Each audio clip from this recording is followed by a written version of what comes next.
In December 2016, a bombshell revelation rocked the world of classified intelligence. WikiLeaks had released top-secret Pentagon documents exposing a hidden war between the US Air Force and unidentified flying objects. According to these explosive files, the center of this interstellar conflict was none other than Antarctica, Earth's most remote and enigmatic continent. During the summer of 2016, the US Missile Defense System detected an entire fleet of UFOs rising from the Southern Ocean and heading at high speed toward the Mexican coast. American fighter jets were immediately scrambled, but just as suddenly as they appeared, the mysterious objects vanished from radar, leaving behind only questions and ripples of fear in high-ranking circles. And this, insiders claimed, was only one of many such encounters in a long-running, covert battle beneath the ice. The story spread like wildfire across forums, alternative news sites, and YouTube channels. Eyewitnesses reported that the surfacing UFOs created enormous waves, damaging ships in the area. Other reports spoke of alien bases discovered deep beneath Antarctic ice, with entire zones marked off-limits to the public. Some even claimed that Russian President Vladimir Putin was being briefed on secret skirmishes between US forces and non-human entities. The truth seemed ready to explode into public view. But how much of this is real? And did WikiLeaks actually publish such world-shattering documents? Since 2010, WikiLeaks has indeed released hundreds of thousands of files, diplomatic cables, military reports, and surveillance data. While some documents reference unusual aerial phenomena, none mention extraterrestrial conflict in Antarctica. The story's origin can be traced to a post on European Times, a dubious website known for spreading unverified claims. It cited anonymous Russian intelligence officers as the source. From there, the tale snowballed through conspiracy blogs that forged fake scans of supposed US documents, complete with seals, signatures, and official stamps. Yet under closer examination, these documents crumble. Fonts are inconsistent with military formatting. Signatures are copy-pasted from unrelated sources, and crucially, no corroborating evidence exists. Why did this theory stick? Despite its shaky foundation, the story refuses to die. Why? 1. Real secrecy in Antarctica. The continent is governed by strict international treaties. Military activity is restricted, creating a veil of mystery that invites speculation. 2. Historical myths. Tales of Nazi bases, ancient alien ruins, and lost civilizations buried under Antarctic ice have long fueled the imaginations of conspiracy theorists. 3. Real UFO sightings. The US military has confirmed encounters with unidentified aerial phenomena, such as the famous 2004 Tic Tac incident, adding legitimacy to UFO narratives. 4. The WikiLeaks halo. For many, anything associated with WikiLeaks automatically seems credible. That association lent weight to the fabricated documents. Antarctica's vast, silent expanse is a fertile ground for myth-making. From secret bases to wormholes, the continent has become a canvas for every kind of fantastical speculation. Even real locations like Lake Vostok, a subglacial lake Russian scientists spent decades drilling into, have been dragged into alien lore despite zero scientific evidence.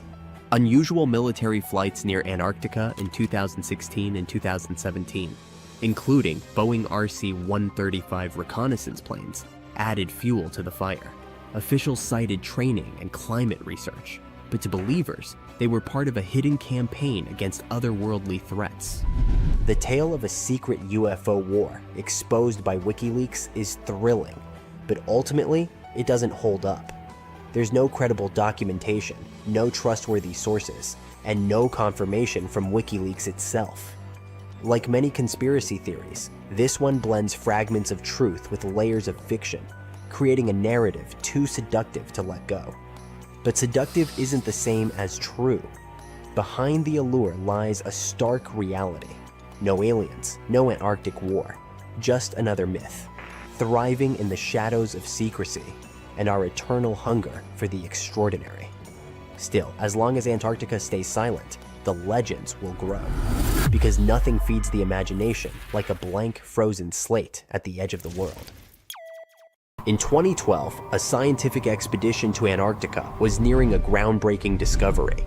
After drilling 2 miles into the thick ice, scientists were just inches away from reaching water that hadn't seen sunlight in 20 million years.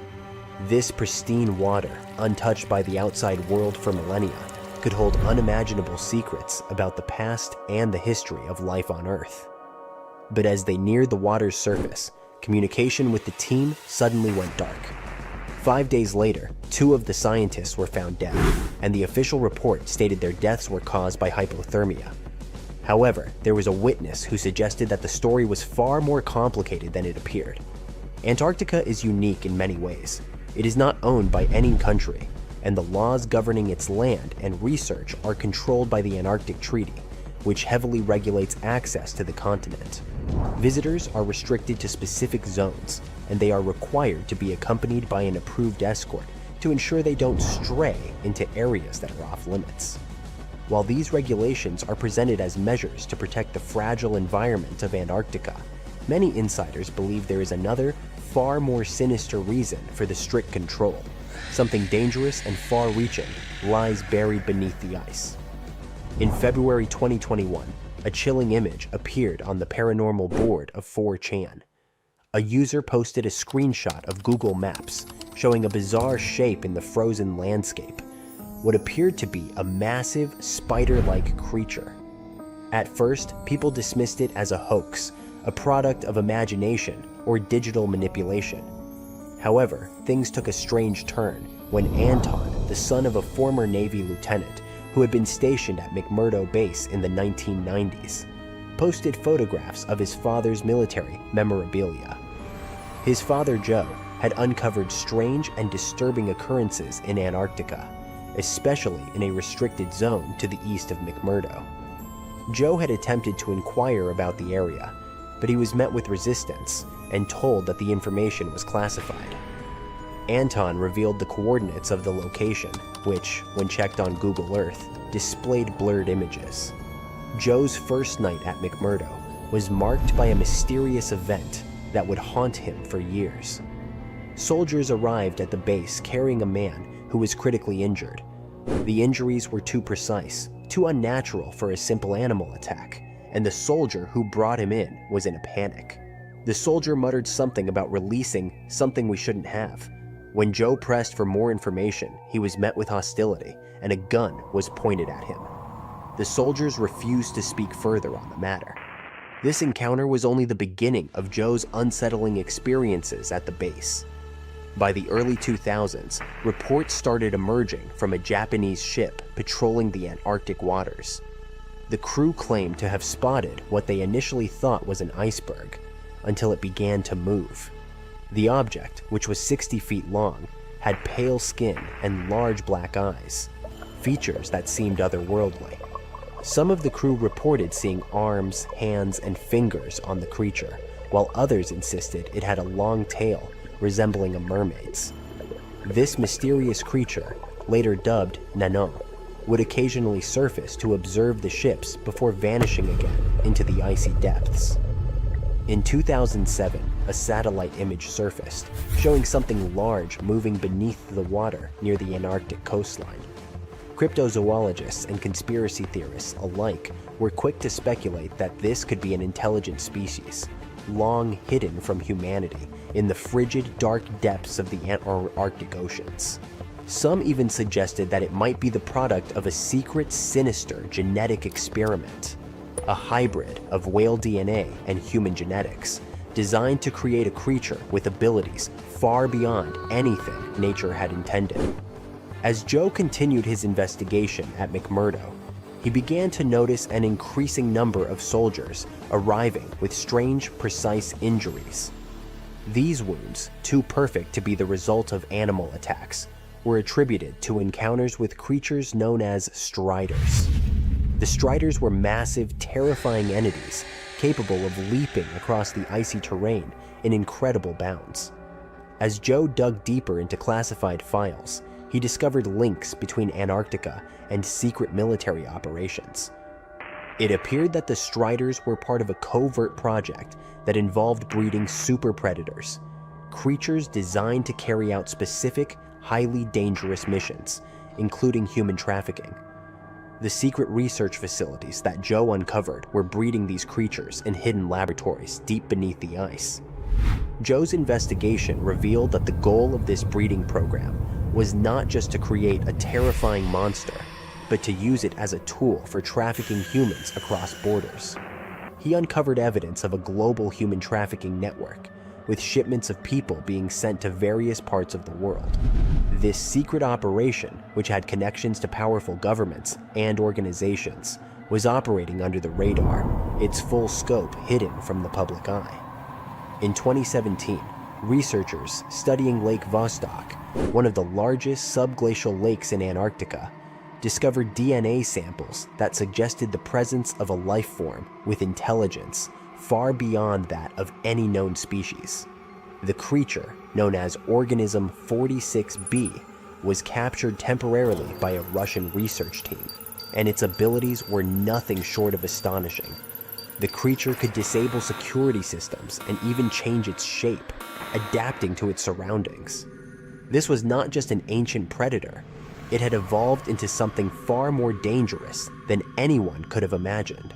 The official Russian report, which claimed the research was focused on studying bacteria, failed to mention the true nature of the creature. Later, the records were erased, and any trace of the creature was scrubbed from the official record. But Joe's investigation didn't end there. His quest for the truth led him to a hidden journal that described the Striders' terrifying abilities in even greater detail. As Joe pieced together the information, he uncovered evidence of a secret alliance between the US, China, and Chile, working together to create a monstrous army of these creatures. The Striders were designed for very specific missions, including targeted human trafficking. Joe's investigation revealed that this network of operations extended far beyond Antarctica, connecting secret laboratories, military bases, and underground tunnels that span the globe. After Joe's untimely death, his son Anton discovered his father's old computer, filled with files that could expose the truth. Anton began the long process of recovering the lost data, but he quickly learned that others who had tried to reveal the secrets of Antarctica's hidden operations had been silenced. Anton's final post was a desperate plea for help, but just days later, he vanished without a trace. The government has since scrubbed all images and data related to these discoveries, but many believe that the dark network of creatures and secret operations still exists beneath the ice, its reach extending into every corner of the world. The full extent of what lies beneath Antarctica's frozen surface may never be fully understood. Some believe that there are forces at play far beyond human comprehension, hidden in the cold depths of the continent. Whether these creatures are the result of nature, genetic experimentation, or something else entirely, one thing is certain: the mysteries of Antarctica are far from solved, and the truth may be far more terrifying than we could ever imagine. There are things science has yet to explain, and perhaps Scole is one of those rare places where the invisible briefly showed its face.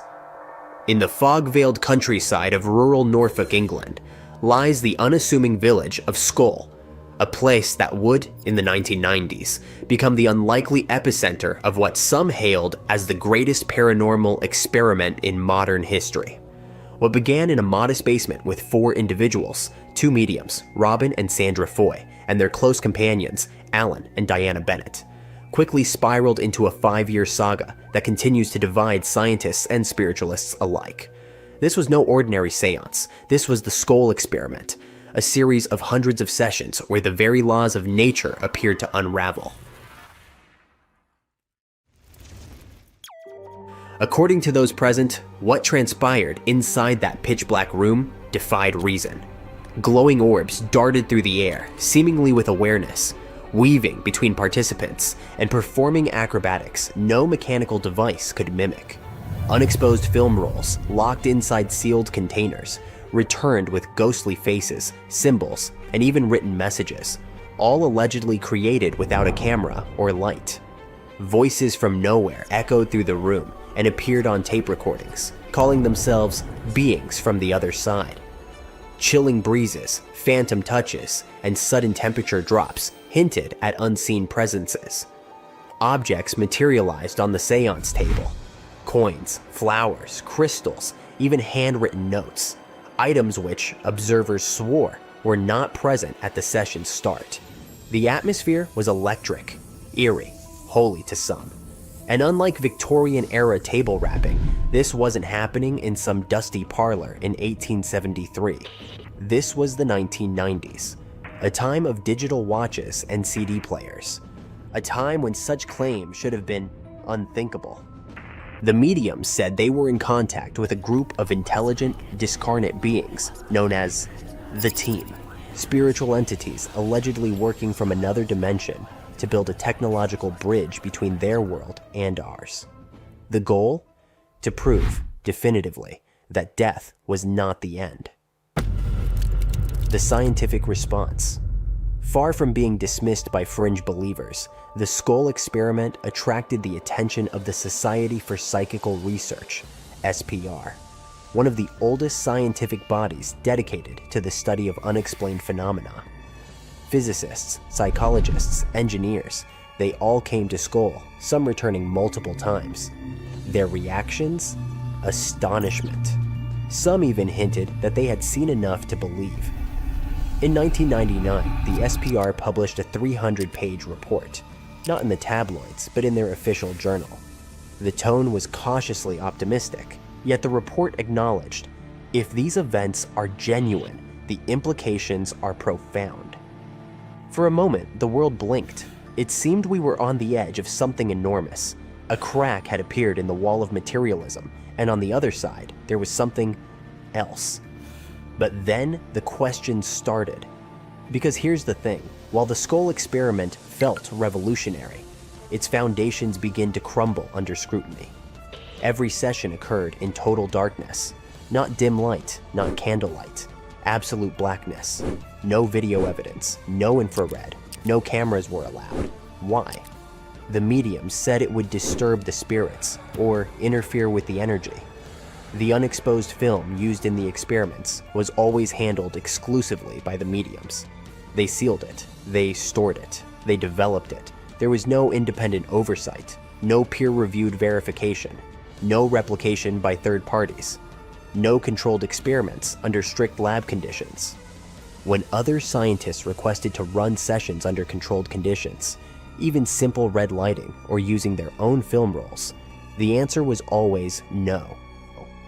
The spirits won't cooperate if we do that. The energy field is delicate. It could break the connection. Convenient. The illusionist's perspective. And here's where things get uncomfortable. Every single phenomenon reported at Scole can be recreated by professional magicians. Not vaguely, not theoretically, precisely. Glowing lights in darkness, easily done with hidden LEDs, UV reactive materials, or phosphorescent paint. Object appearances, sleight of hand, hidden pockets, and the cover of pitch black. Phantom touches and breezes. Invisible wires, air tubes, or simply suggestibility heightened by darkness and anticipation. Messages on sealed film. That's old school trickery. Magicians have been altering undeveloped film since the early 20th century. In fact, several illusionists who reviewed the experiment called it a masterclass in deception, the darkness, the control over materials, the refusal of scrutiny, all red flags for manipulation. So, what was it really? A genuine attempt to prove life after death? Or a carefully curated performance designed to feel authentic, knowing full well that emotion often trumps logic?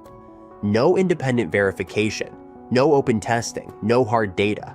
It begins to look less like an experiment and more like a belief system, one engineered for an audience desperate for reassurance. That doesn't mean the participants were frauds. Some may have truly believed what they experienced, but belief, however sincere, is not evidence. The The Scole experiment endures because it speaks to our deepest fears and hopes. It tells us that death isn't final, that our loved ones are still there, that consciousness goes on. But seductive stories are not the same as truth. And science, real science, doesn't happen in secret. Scole didn't open a door to the afterlife. It opened a mirror, one that reflects our profound hunger to believe, even when the facts are whispering. Look closer. Antarctica wasn't always a frozen wasteland. A long time ago, it was full of life, and 56 million years ago, something terrifying stalked its jungles. A giant, flesh-eating bird. It was around 6 feet tall and weighed as much as a lion. For millions of years, nothing could challenge it, so why did it disappear? And could there be even bigger predators still hidden beneath the ice? Paleontologists found 2 massive claw bones in Antarctica, sharp, curved, and powerful, belonging to this bird. They were dug up from the Epresian-aged rocks of Seymour Island, which means they're around 40 to 50 million years old. Their shape left no doubt. These were the so-called terror birds. Their scientific name is Forus raceti, some of the most fearsome predators to ever walk the earth. They were flightless and didn't even need wings. Instead, they could sprint at breakneck speeds, like ostriches from a nightmare. For millions of years, these birds ruled South America. But now, for the first time, their presence has been confirmed in Antarctica. No surprise here. Back then, South America and Antarctica were still connected, allowing animals to easily commute between continents. So these birds probably migrated south to adapt to life on Antarctica's prehistoric landmass. It didn't just survive here, it thrived. But at some point, this nightmare of an animal vanished. Why? Most likely because of the temperature changes. Antarctica was cooling, slowly turning into the frozen wasteland we know today. Its prey may have declined, leaving the predator without enough food. Eventually, it disappeared, leaving no descendants behind. Researchers hope that they'll find a complete skeleton eventually. They're also wondering where there might be even bigger species waiting to be discovered. Perhaps these birds evolved into a completely new Antarctic lineage. But for now, all we have are 2 giant, creepy claws. People often think that there are almost no animals or plants in Antarctica. But that's not true at all. Penguins waddle around, and forget the cute tiny ones. Antarctica used to have 6-foot-tall monsters. The emperor penguins are the largest penguin species alive today. They can dive over 1,800 feet deep and hold their breath for over 20 minutes. There were giant ancient penguins around 38 million years ago. They were the size of humans. Fossils show they had long, sharp beaks, making them terrifying hunters of fish and squid. The fish there are also absolutely fascinating. Forget giant squids. Colossal squids are nightmares even bigger. Some reach over 40 feet long with massive, super sharp beaks and eyes the size of dinner plates. Finally, orcas, the apex predators of the Antarctic Ocean. They hunt in packs, working together like a wolf pack of the sea to take down seals, fish, and even massive whales. There are even tiny plants like moss and algae, Antarctic hairgrass and pearlwort. They somehow survive against all odds. There are many other myths going on about Antarctica. For example, some people think that when icebergs break off from glaciers, they immediately start drifting straight into the open ocean until they melt. But the reality is way more chaotic.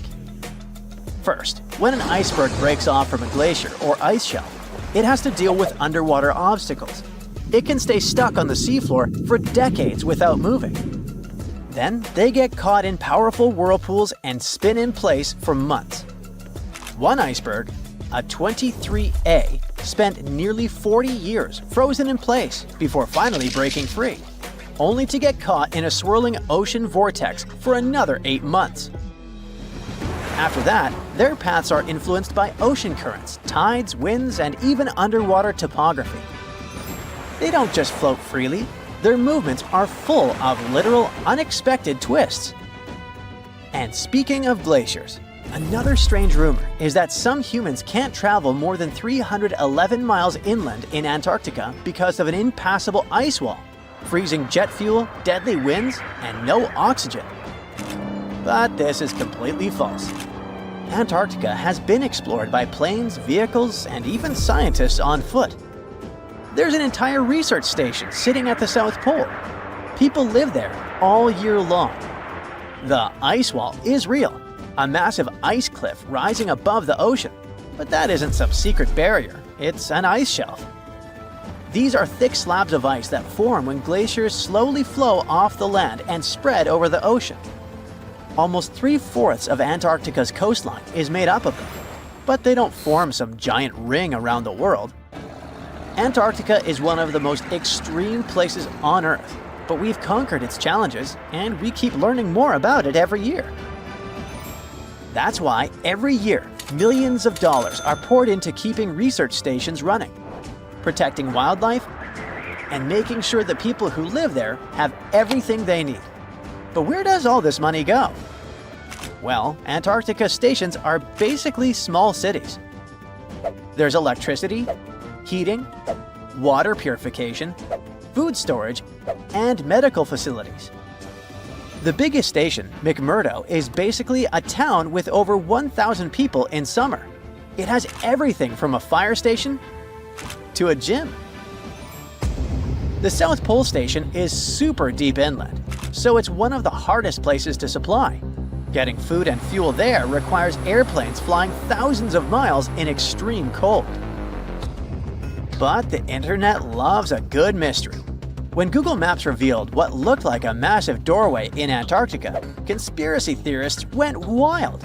People joked about everything from Bigfoot's vacation home to a secret base, or even a Star Trek spaceship hangar hidden in the ice. But there's a way simpler and less exciting explanation. It's actually a grounded iceberg, a chunk of ice that got stuck in shallow water and is now slowly melting. As ice moves across the landscape, it flows around bumps and obstacles, creating odd shapes. The process of melting, breaking apart, and refreezing can carve ice into unexpected forms. Antarctica also has incredibly strong downward-blowing winds that sculpt ice into dramatic formations over time. No secret doorway, unfortunately. And speaking of doors, for years, Ushuaia, Argentina, has been called the gateway to Antarctica, the last stop before the icy continent, the place where expeditions begin. But there's another option.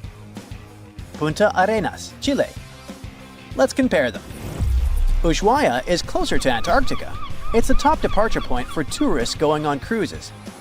But no regular flights to Antarctica. No major scientific bases operating from here.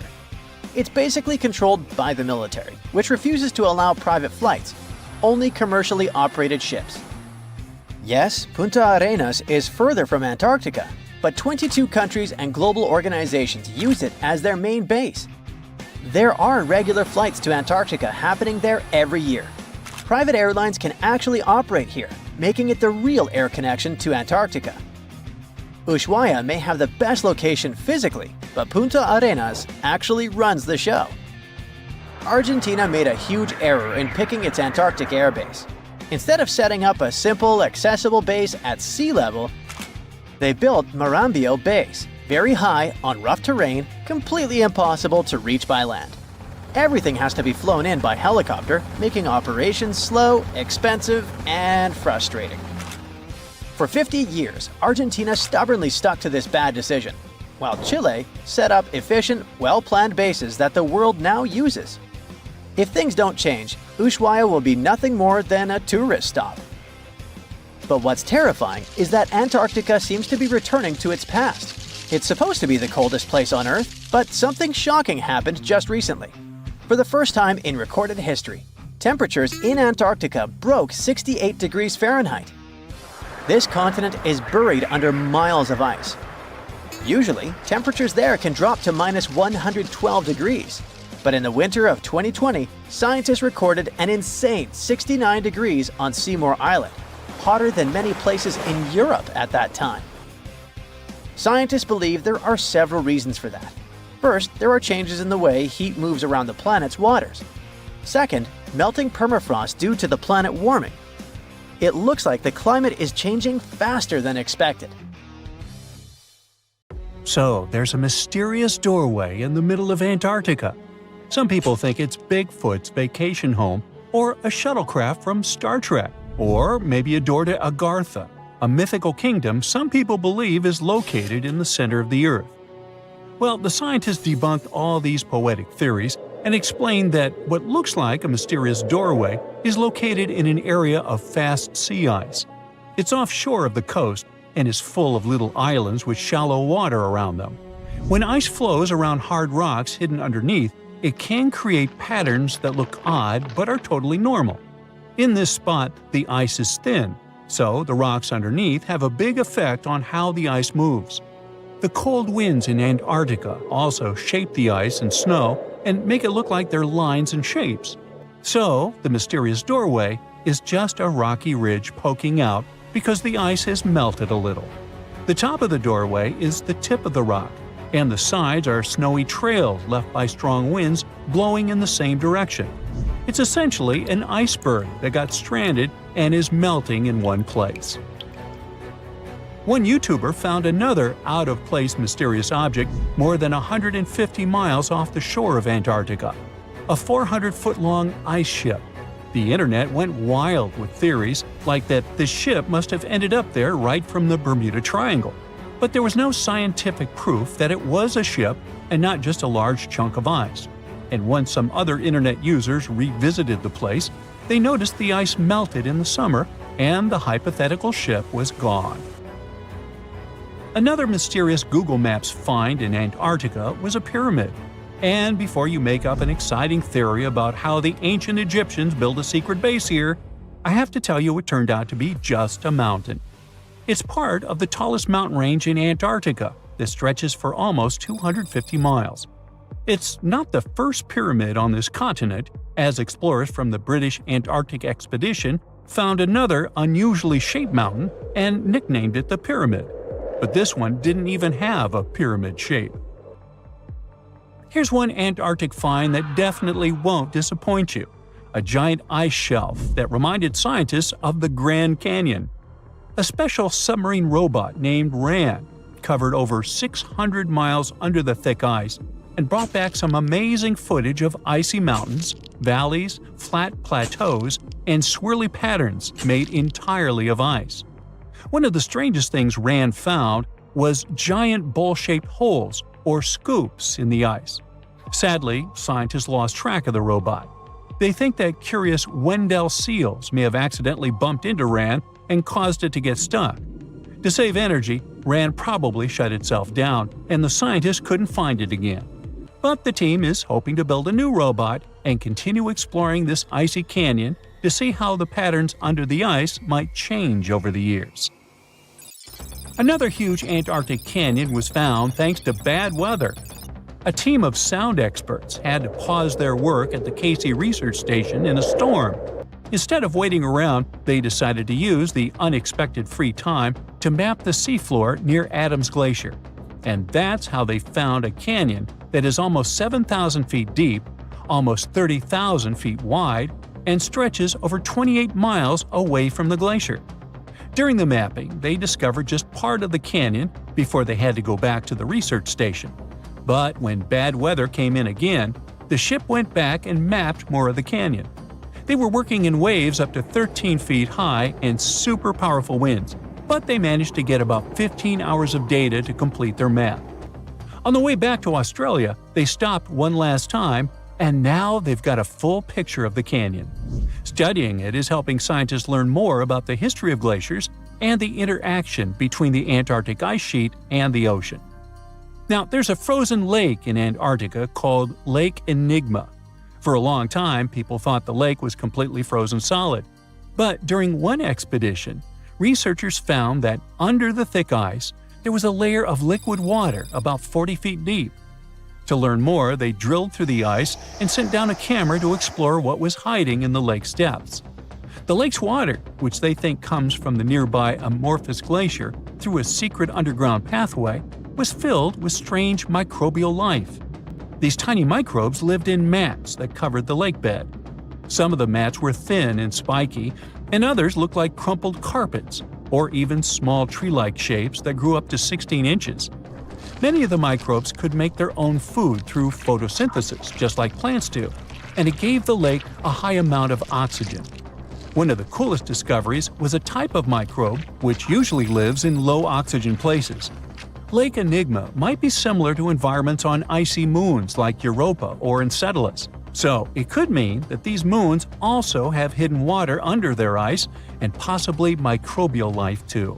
One more mind-boggling discovery from Antarctica is tiny pieces of amber in mudstone, found here for the very first time. It took scientists years of studying incredibly well-preserved fossilized roots, pollen, and spores that they found back in 2017. Amber proves that resin-producing trees once grew in Antarctica, part of a lush rainforest that existed near the South Pole during the mid-Cretaceous period. Back then, disclaimer, I wasn't around then, the trees would have had to survive through months of darkness during the long Antarctic winters. Scientists believe they adapted by going dormant for a long time. The amber pieces the scientists found are tiny, but they are beautiful shades of yellow and orange with bumpy surfaces that show how the resin flowed out of the trees. This resin likely leaked out to protect the trees from insects. It was preserved because water quickly covered it and kept it safe from sunlight and air. A scientist was browsing through satellite images for brown trails of penguin waste and found 4 new colonies of emperor penguins at the base of the globe. These new colonies likely have been around for years, though 3 of them are rather small, with fewer than 1,000 breeding penguins each. One of the new colonies was found close to a place called the Lazarev Ice Shelf, where there used to be a larger penguin colony. They thought this colony went extinct in 2019, but it seems the penguins have just moved a bit because of changing sea ice conditions. So studying them can help us learn more about how emperor penguins adapt to changes in the environment. Now, there used to be a giant river system in Antarctica 40 million years ago. Researchers found proof of it after studying soft sediments and hard rocks from the frozen seabed. They looked at tiny bits of radioactive elements, like uranium and lead, and learned that the deeper dirt came from the time of dinosaurs.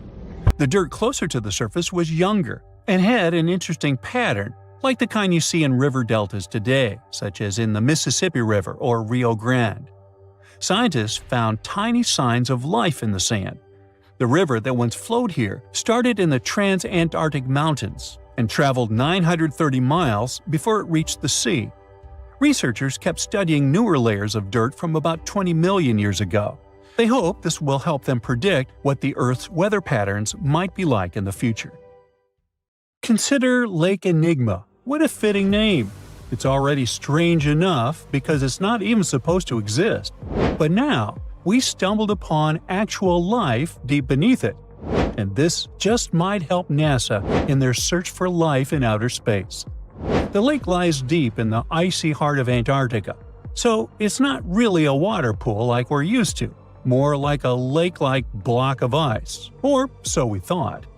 Just recently, Italian scientists discovered a secret that had been buried for ages, an actual body of water, and in this water, life is thriving. Various microorganisms, and even some weird little hunters, which is super weird, since Enigma sits in a remote and harsh corner of our planet, the northern Victoria Land in Antarctica. The entire South Pole is cold, but in this place, temperatures can plummet to a horrifying minus 41 degrees Fahrenheit, though on average it's around 7. Chilly. Like we said, this lake shouldn't even be there at all.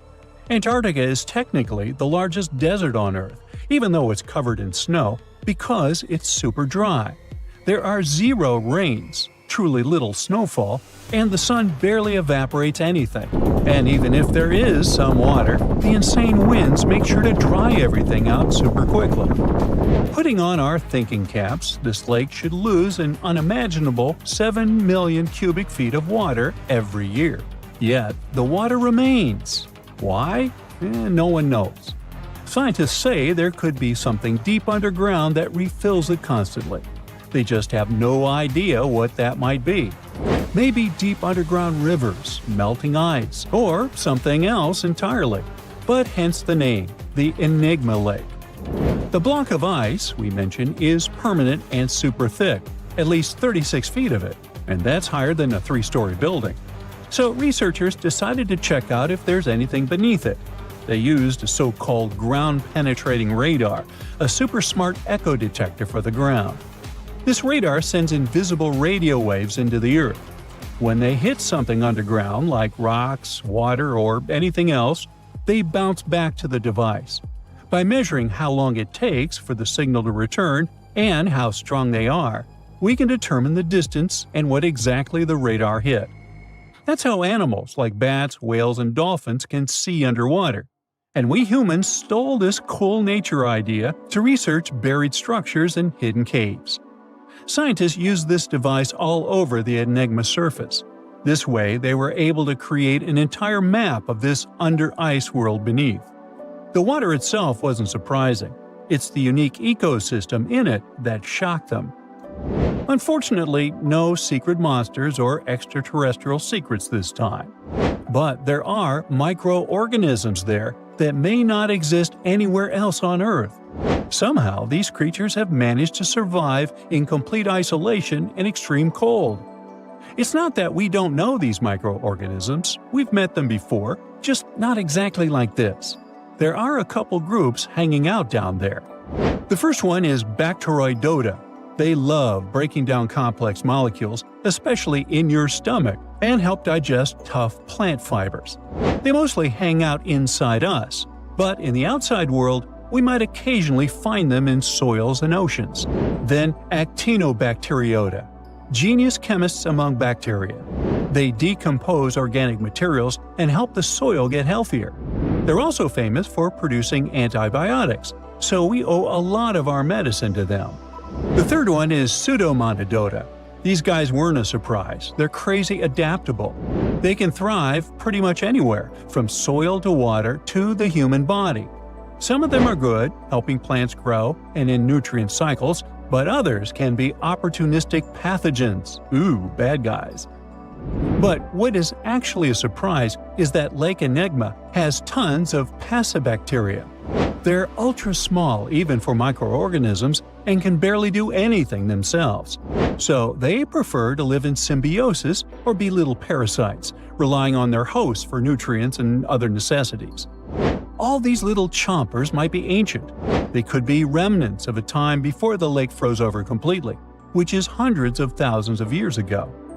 It's simply weird to encounter these bacteria in the Enigma Lake, especially the little parasites. Paticibacteria usually love low-oxygen environments, but this lake is very oxygen-rich, not even mentioning an almost 40 feet of ice above.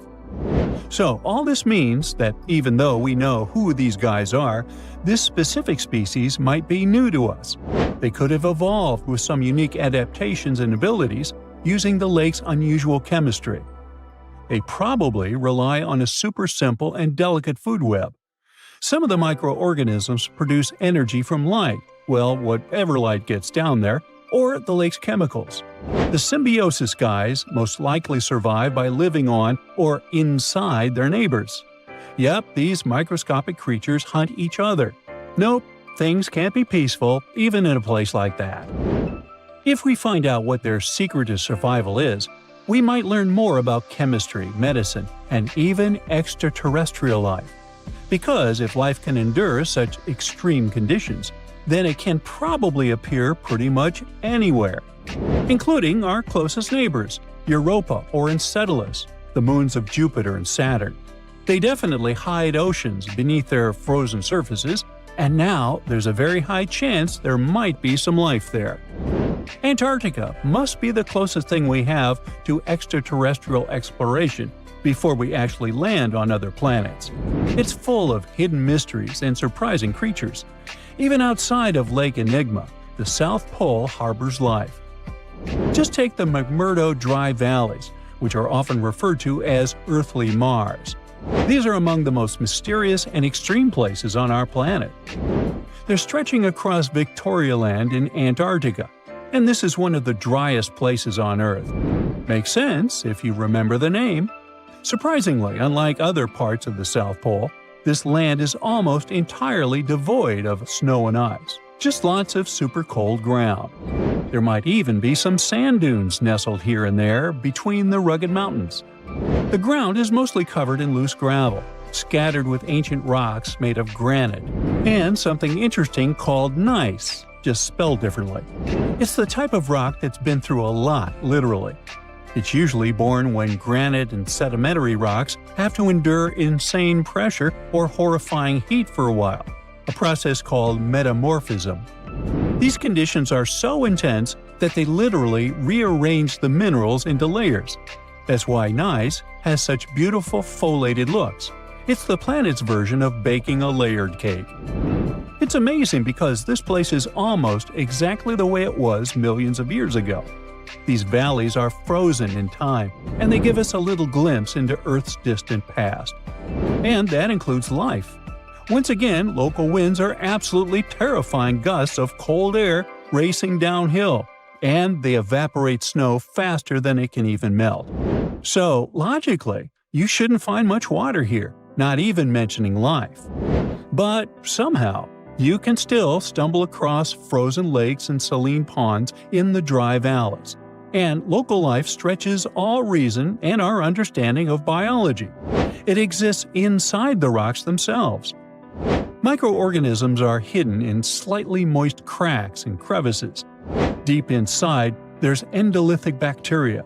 These guys are super chill. Instead of moving around like other microorganisms, they always stay put inside their little rocky homes. How do they survive? Through photosynthesis. Just like plants, they take teeny tiny parts of light that gets in crevices and acts like little solar panels, getting energy from the sun. Meanwhile, in another place, beneath the Taylor Glacier, there's bacteria that literally doesn't eat anything. Not comfort, not sunlight, not even oxygen. These guys rely on a diet of dusty rocks and sulfur to fuel their weird metabolisms. By breaking down sulfur and iron, they get energy to sustain themselves. This way, they easily survive in deep seas at sub-freezing temperatures, completely cut off from sunlight, oxygen, and the world itself. This place is fascinating for both its life and the lack of it. In some parts of the valleys, like University Valley, yes, that's what it's called, the permafrost is so harsh that no microbes were found at all. This might be one of the only places on Earth where life appears to be completely absent, a quite scary idea. Anyway, now scientists are thinking about learning more about Lake Enigma and drilling this Mars-like environment, exactly for that reason, to see how we could get samples from Mars in the future. Hey, look at this rock. At first sight, it looks like a regular boring rock, the likes of which you can see when walking along the beach. Its color doesn't stand out, and its weight is pretty regular, around 4 pounds. But everything changes when you learn that this rock was born on Mars, traveled all the way to Earth, and ended up in Antarctica. Ah, now the story sounds much more fascinating. So let's find out the details. Researcher Roberta Scole, who worked on the ANSMET project, which stands for Antarctic Search for Meteorites, of the Denver Antarctic Program, found this meteorite in 1984. If you want to decipher the name of the space traveler, I can help you. It comes from the place where the scientists spotted it, the Allen Hills of Antarctica, hence ALH. And then we've got the year of the discovery and the number of the sample. If you think that Roberta picked up the rock and exclaimed something like, "Woohoo, I'm holding a chunk of Mars," I'll have to disappoint you. At the very beginning, it was totally unclear where the meteorite came from. And one thing confused researchers even more. The meteor was very different from other meteorite groups found on our planet. Okay, but then, How did they finally figure out it was a visitor from Mars? All thanks to traces of gas similar to those that make up the atmosphere of the red planet. We learned about its composition thanks to the brave Viking lander that carried out the necessary analysis in situ in 1976. Anyway, back to our rocky discovery. It's actually very special, and not only because the rock arrived from far, far away. Among those several thousand meteorites found on Earth, just around 100 have likely come from Mars. And even so, our guy is different from them and seems to be part of a separate group. So let's go into the past and follow the life story of this cosmic traveler. It most likely formed around 4 billion years ago on its home red planet. One day, which wasn't very different from others, turned out to be life-changing for this peaceful rock. A meteorite impact catapulted into space, and it started its own journey as a small asteroid. At that time, it was way larger than at the moment of discovery on Earth. At one point, ALH got close to Earth and, who knows, probably decided to explore something. That's how, 13,000 years ago, it ended its space journey by colliding with our planet. At the moment, this Martian fragment is the oldest we've got. But at first, it wasn't all that popular. Only in 1996 did it become way more famous after a groundbreaking discovery. You see, some NASA researchers started wondering, well, the fragment is obviously very old, but then, could it have recorded any traces of life that could have been thriving on Mars at the time ALH formed on the red planet? And guess what? Those scientists turned out to be right. They detected traces of very fine magnetite particles. Those were completely similar in structure and chemical composition to the particles we have on Earth. They're called magnetofossils, and magnetotactic bacteria produce them. So it might mean that, at one point, there were some forms of life on Mars. In April 2020, scientists from the Japanese Space Agency made another discovery. They detected nitrogen containing organic material of Martian origin in our meteorite. So, who knows what new astounding secrets further examination of the meteorite might reveal? At the moment, though, all you can do is travel to Antarctica and find more of them. The thing is, this place is great for meteorite hunting. Surprisingly, we have found nearly 50,000 meteorites in Antarctica, and hundreds of thousands are still waiting to be discovered. Each of these space rocks can tell us a story of the evolution of the solar system.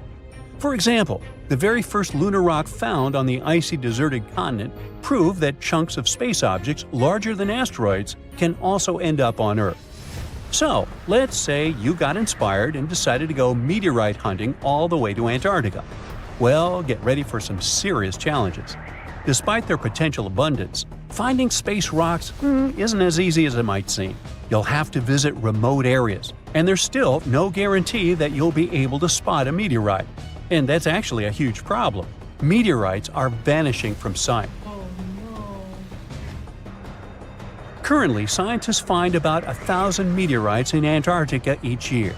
But according to a new study, about 5,000 more get hidden out of sight every year. The culprit is warming temperatures. Worried scientists created a model that could help them figure out where those meteorites might surface. This model was quite complicated, taking into consideration snow cover, surface temperature, the speed at which ice flows, and even the steepness of the terrain. After that, they ran simulations under various warming scenarios. It turned out that meteorites indeed sank out of sight as temperatures rose. To say that the researchers were upset is obvious. They didn't expect that climate change would affect their work so much. Even though those areas are below freezing, people still managed to ruin a crucial archive of the solar system. But let's get back to your meteorite hunt. If you want your chances to find one to be higher, travel to the base of mountains or outcrops where ice, which usually flows to the lower ground, is forced to move upward. But make sure to take your windbreaker with you. In those places, powerful winds brush away snow, exposing bright, vivid blue ice. Instead of melting, this ancient ice can change directly into water vapor, and it helps expose meteorites that would otherwise remain hidden. You need to hurry though. Meteorites at the surface disappear quickly. Even when temperatures are well below freezing, the rocks can still absorb some of the sun's heat and melt the ice. It's like they're creating underground, or shall I say under ice, tunnels for themselves, sinking and hiding from sight. Sometime later, refreezing closes the entrance to those tunnels, effectively trapping meteorites inside, tucked out of sight. Now, scientists admit it's very tricky to find working methods to spot meteorites. And if we don't hurry and develop such methods, we might lose between 80,000 and 250,000 space rocks in total. No wonder scientists are on a mission to find more meteorites. They're focusing on meteorite stranding zones. Those are places where meteorites often gather on the surface because of specific features of geology, ice flow, and climate conditions. As you already know, you can find meteorites on blue ice without snow cover. This makes meteorites easy to spot. But finding such hotspots is often pure luck. Or you gotta sit day and night, scouring maps and satellite images in attempts to spot blue ice zones near research stations. Let me introduce Veronika Tolanov, a glaciologist, and her team. They've taken things to the next level by developing a smart Antarctic-wide map. To do it, they've used machine learning and satellite data from NASA, the Canadian Space Agency, and others. This map highlights areas where meteorites might be hiding based on past finds and all kinds of climate and ice data. Apparently, the best places to find meteorites are along the edges of the continent and near mountains with blue ice. Unfortunately, it's not just the blue ice that matters. The temperature and speed of the ice flow are also super important. For example, if the ice flows too quickly, meteorites get swept away before they can accumulate. So, if you want to find a meteorite, you have to wait for very precise conditions. The surface temperature has to stay below 16 degrees Fahrenheit almost all the time. Otherwise, meteorites sink. You can start with the Allen Hills region. Yup, that's where our ALH friend was discovered. This area is kind of a meteorite gold mine with more than 1,000 finds. But there are even more promising places, like the Fimbulheimen Mountains, and no one has searched there yet. You might be the first. In any case, with this new map, researchers developed a where-to-go index that ranks the best meteorite hunting spots, making future field trips much more targeted. And with plenty of blue ice regions still unexplored, there are tons of meteorites just waiting to be found. So, what are you waiting for? In 2011, scientists from Chile found a weird-looking fossil in Antarctica that looked like a squashed football. Almost 10 years later, the rock just sat on a shelf in Chile's National Museum of Natural History with no specific label. It went by The Thing in the museum because it looked like something from a science fiction movie. When the scientists finally got their hands on the strange fossil, it turned out it was actually a giant softshell egg from around 66 million years ago. This one is more than 11 inches long and 7 inches wide. A regular chicken egg is just 2.5 inches long, and an ostrich egg is almost 6 inches long for comparison. So, The Thing won the title of the biggest softshell egg ever found and the second largest egg of any animal we know of. The only bigger egg that was ever found was that of the extinct Madagascan elephant bird, which is also 1.5 times as tall as Michael Jordan. The bird, not the egg. The Antarctic egg is also special because it's the first fossil ever found in this part of the world. So, whoever left it there must have been one big creature, probably a giant sea turtle that lived long ago, like a mosasaur. This is surprising because most scientists thought these creatures didn't even lay eggs. So this discovery could change what we know about them. The egg is also unique because it has a thin eggshell and no pores, which is totally different from most dinosaur eggs. It actually looks more like the eggs of lizards and snakes, but it came from a giant creature related to these animals. No known dinosaurs or flying reptiles from that time and place were big enough to lay such a huge egg, so it must have been a mosasaur after all. But we can't be 100% sure. Scientists did a lot of work and studied 259 types of living reptiles, like lizards and snakes, and their eggs. From this, they figured out that the mommy who laid the egg was probably at least 23 feet long, not counting her tail. During the late Cretaceous period, this part of Antarctica might have been like a nursery. Paleontologists have found bones of tiny mosasaurs and plesiosaurs in the same area, along with bones from the grown-up ones. Archaeologists in Norway made another cool but literally discovery and found dozens of arrows that had been hidden in ice for 6,000 years. They were melting out of a large ice patch in the high mountains, covering an area of about 45 football fields. In 2014 and 2016, when the summers were extra warm, scientists went to an ice patch called Langfoni to look around. They also found lots of reindeer bones and antlers there. Some of the arrows were whole and some in pieces, along with 5 arrowheads around the melting ice patch. This is more arrows than have been found at any other frozen site in the world. Some of the 68 found arrows date back to the Neolithic period, and the newest ones are from the 14th century of the Common Era. Ice is like the perfect time machine that can preserve whatever ends up there in an almost perfect condition. Langfoni became famous as one of the first ice patch sites after a local hiker found a 3,300-year-old leather shoe right next to its edge. Scientists are studying places like this to understand how people use these sites and how the ice patches from Norway to North America changed over time. Now, once upon a time, around 32,000 years ago, to be exact, a squirrel buried some seeds near a river in Siberia. Am I the only one getting the Ice Age vibes? Anyway, these seeds belong to a plant with cute white flowers. Thousands of years later, a group of scientists found these seeds buried deep in the frozen ground, about as far down as a 12-story building is tall. The seeds were surrounded by ice and bones of animals like mammoths, bison, and woolly rhinoceroses. The mature seeds had been damaged, maybe by some squirrel, but some of the younger seeds still had good plant parts inside them. The scientists carefully took those out and put them in small containers to help them grow. And here comes the coolest part. They were able to grow the plants. Their flowers were shaped a little differently from the flowers of the same plant that grows today. After a year, the Ice Age plant even made new seeds.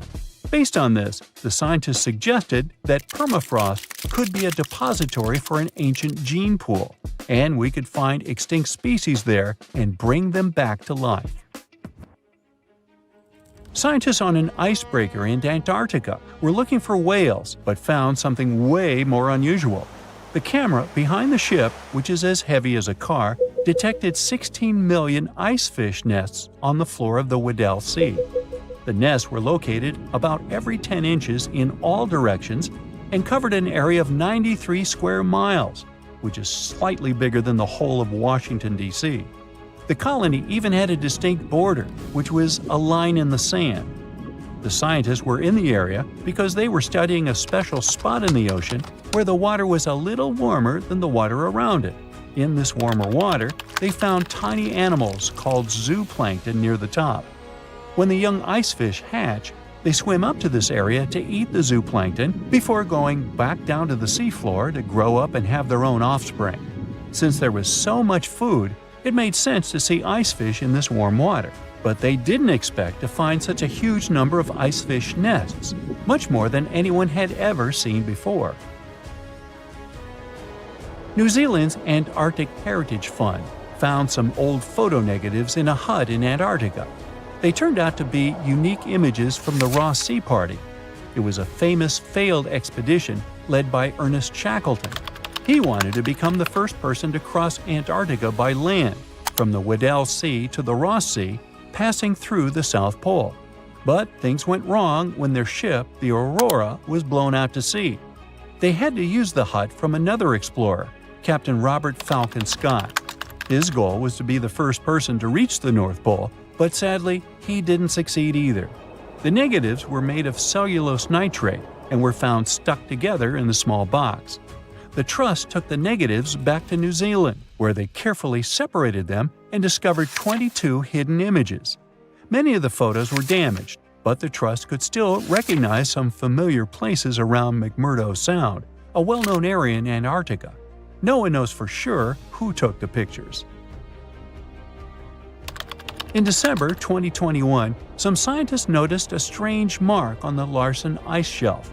a giant sheet of ice off the eastern coast of Antarctica. They thought it might be a river flowing under the ice, so they drilled down over 1,600 feet to check it out.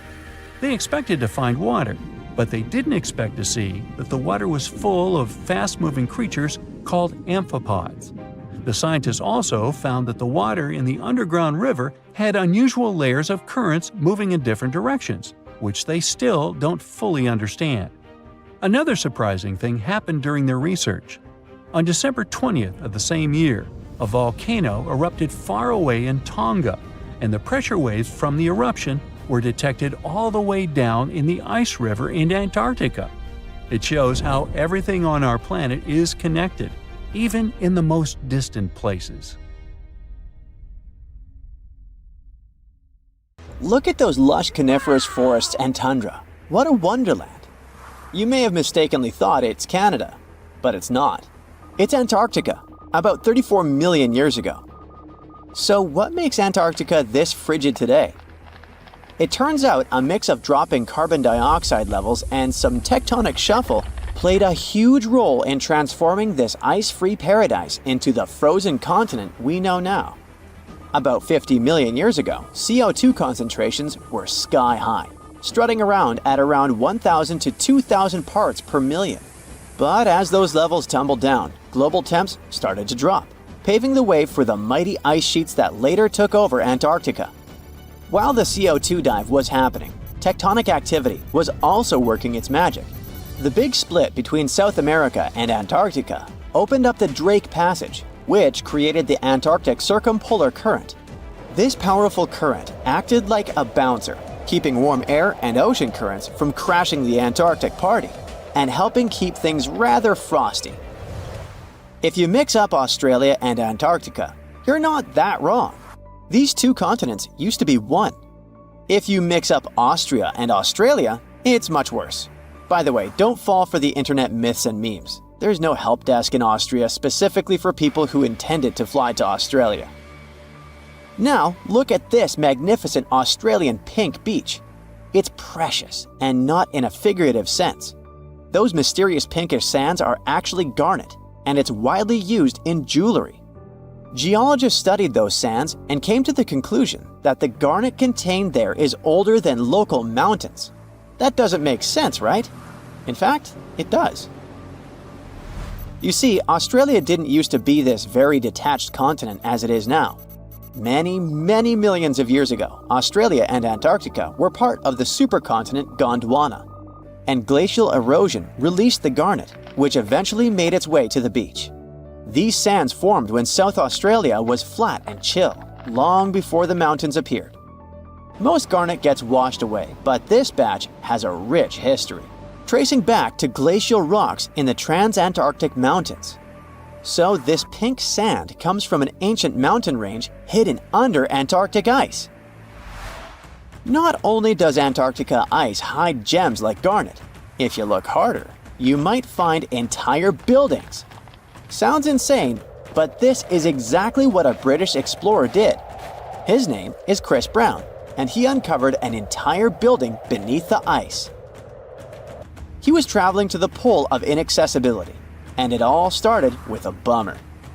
Chris and his son had their plane broken. Suddenly, they spotted a lone bust peeking out of the snow.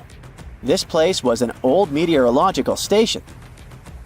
Despite freezing conditions, Chris and his son Micah had a blast exploring. Chris is on a mission to conquer all 7 earthbound poles of inaccessibility and has tackled 5 so far. I guess you already know that Antarctica is the largest desert on Earth, much larger than the Sahara or the Gobi. Still, despite being the driest continent on Earth, it boasts a seriously weird waterfall. Nestled in the mesmerizing McMurdo Dry Valleys, it's 5 stories tall and looks like it's gushing blood. It's even called Blood Falls. It may look outlandish and even frightening, but its nature can be easily explained. The water that creates this crimson cascade was once a salty lake, but over time, it became sealed off from the outside world when glaciers formed on top of it. Now, this ancient water hanging out 1,300 feet below the surface has cranked up its salt levels to 3 times saltier than the ocean. This salt water is also loaded with iron and gets zero oxygen or sunlight. When the iron-rich water trickles through a crack in the glacier and meets the air, it rusts up, turning dark red. You may have mistakenly heard that no bug species belongs to Antarctica, but it's not exactly true, because there's this tiny Antarctic midge living there. Plus, there are some spiders too. Those aren't your average spiders hanging out in the darkest corners of your apartment. Those are critters lurking in the chilly darkness of the Antarctic ocean floor. These little marine creepers are actually arthropods and can stretch around 20 inches across. As if that wasn't bizarre enough, they also breathe through little holes in their legs. Quick question. What's the color that you associate most with Antarctica? I'm sure it's white. That's my association too. However, Antarctica may look like a slice of watermelon. That colorful snow comes courtesy of a tough little algae called Chlamydomonas nivalis. When things start to warm up during the Antarctic summer, these little guys release their vibrant red and green spores, painting the snow in wild and funky colors. But it's best to steer clear because that snow is not just a pretty sight. It's also toxic and definitely not edible.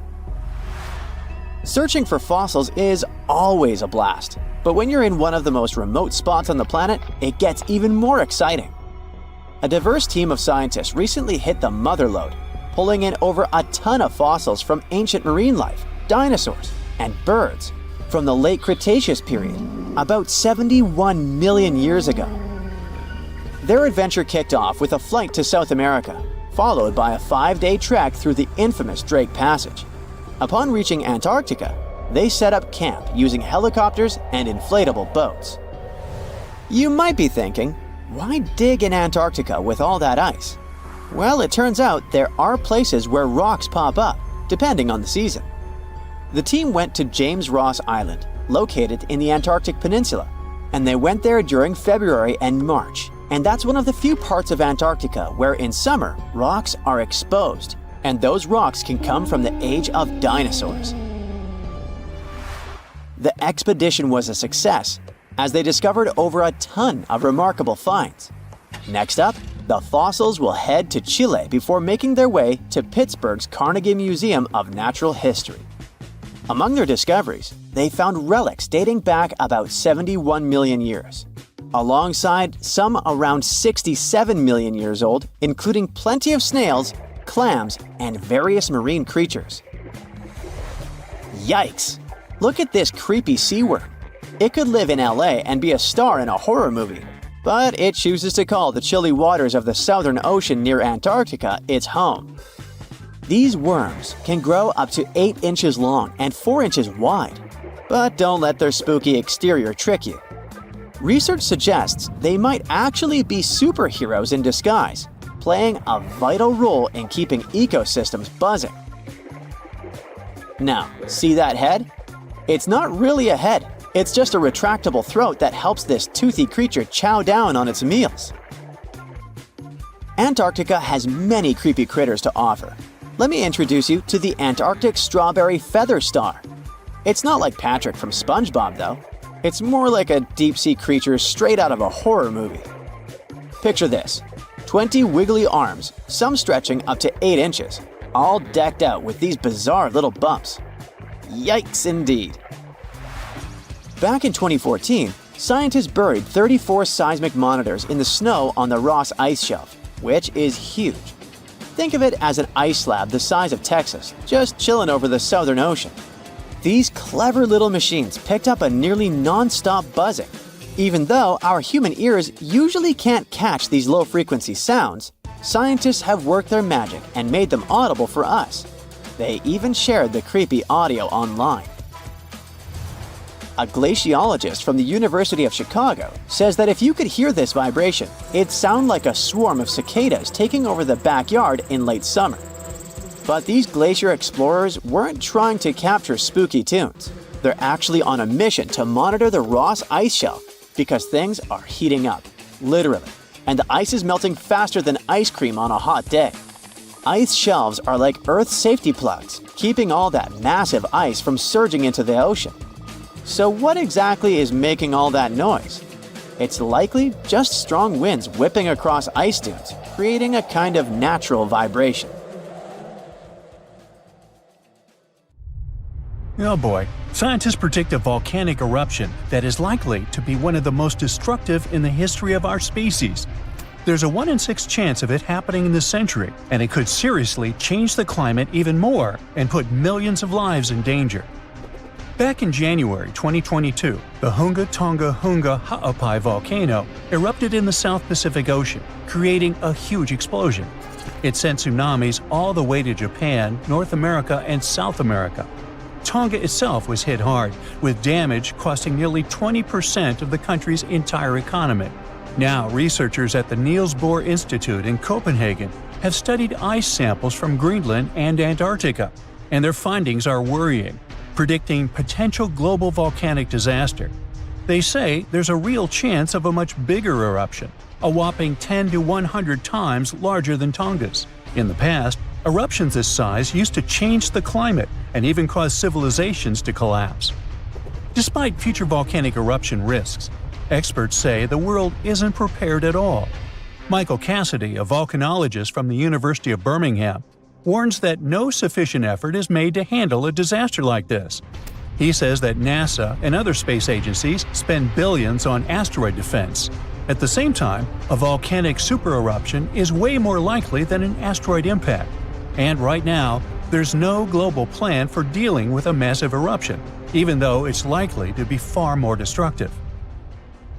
The last magnitude 7 eruption happened in 1815 at Mount Tambora in Indonesia. Then, thousands of people lost their lives in just a few days. The disaster also disrupted weather and caused food shortages worldwide, affecting millions. That eruption was the biggest in recorded history. It blasted a massive cloud of particles into the sky. Those particles blocked sunlight, cooled the planet, and caused worldwide chaos. The year after the eruption became known as the Year Without a Summer. Temperatures plummeted, crops failed, famine spread, and a cholera pandemic broke out, leading to tens of thousands of lost lives. A shocking fact, the eruption may have even inspired Mary Shelley to write Frankenstein while stuck indoors during the unusually cold summer of 1816 in Switzerland. Now, since then, many volcanoes have erupted, but none have matched Tambora's scale. Now, over 200 years later, scientists warn that there's a new supervolcano threat. Another massive eruption could be on the way, and the world might not be ready for it.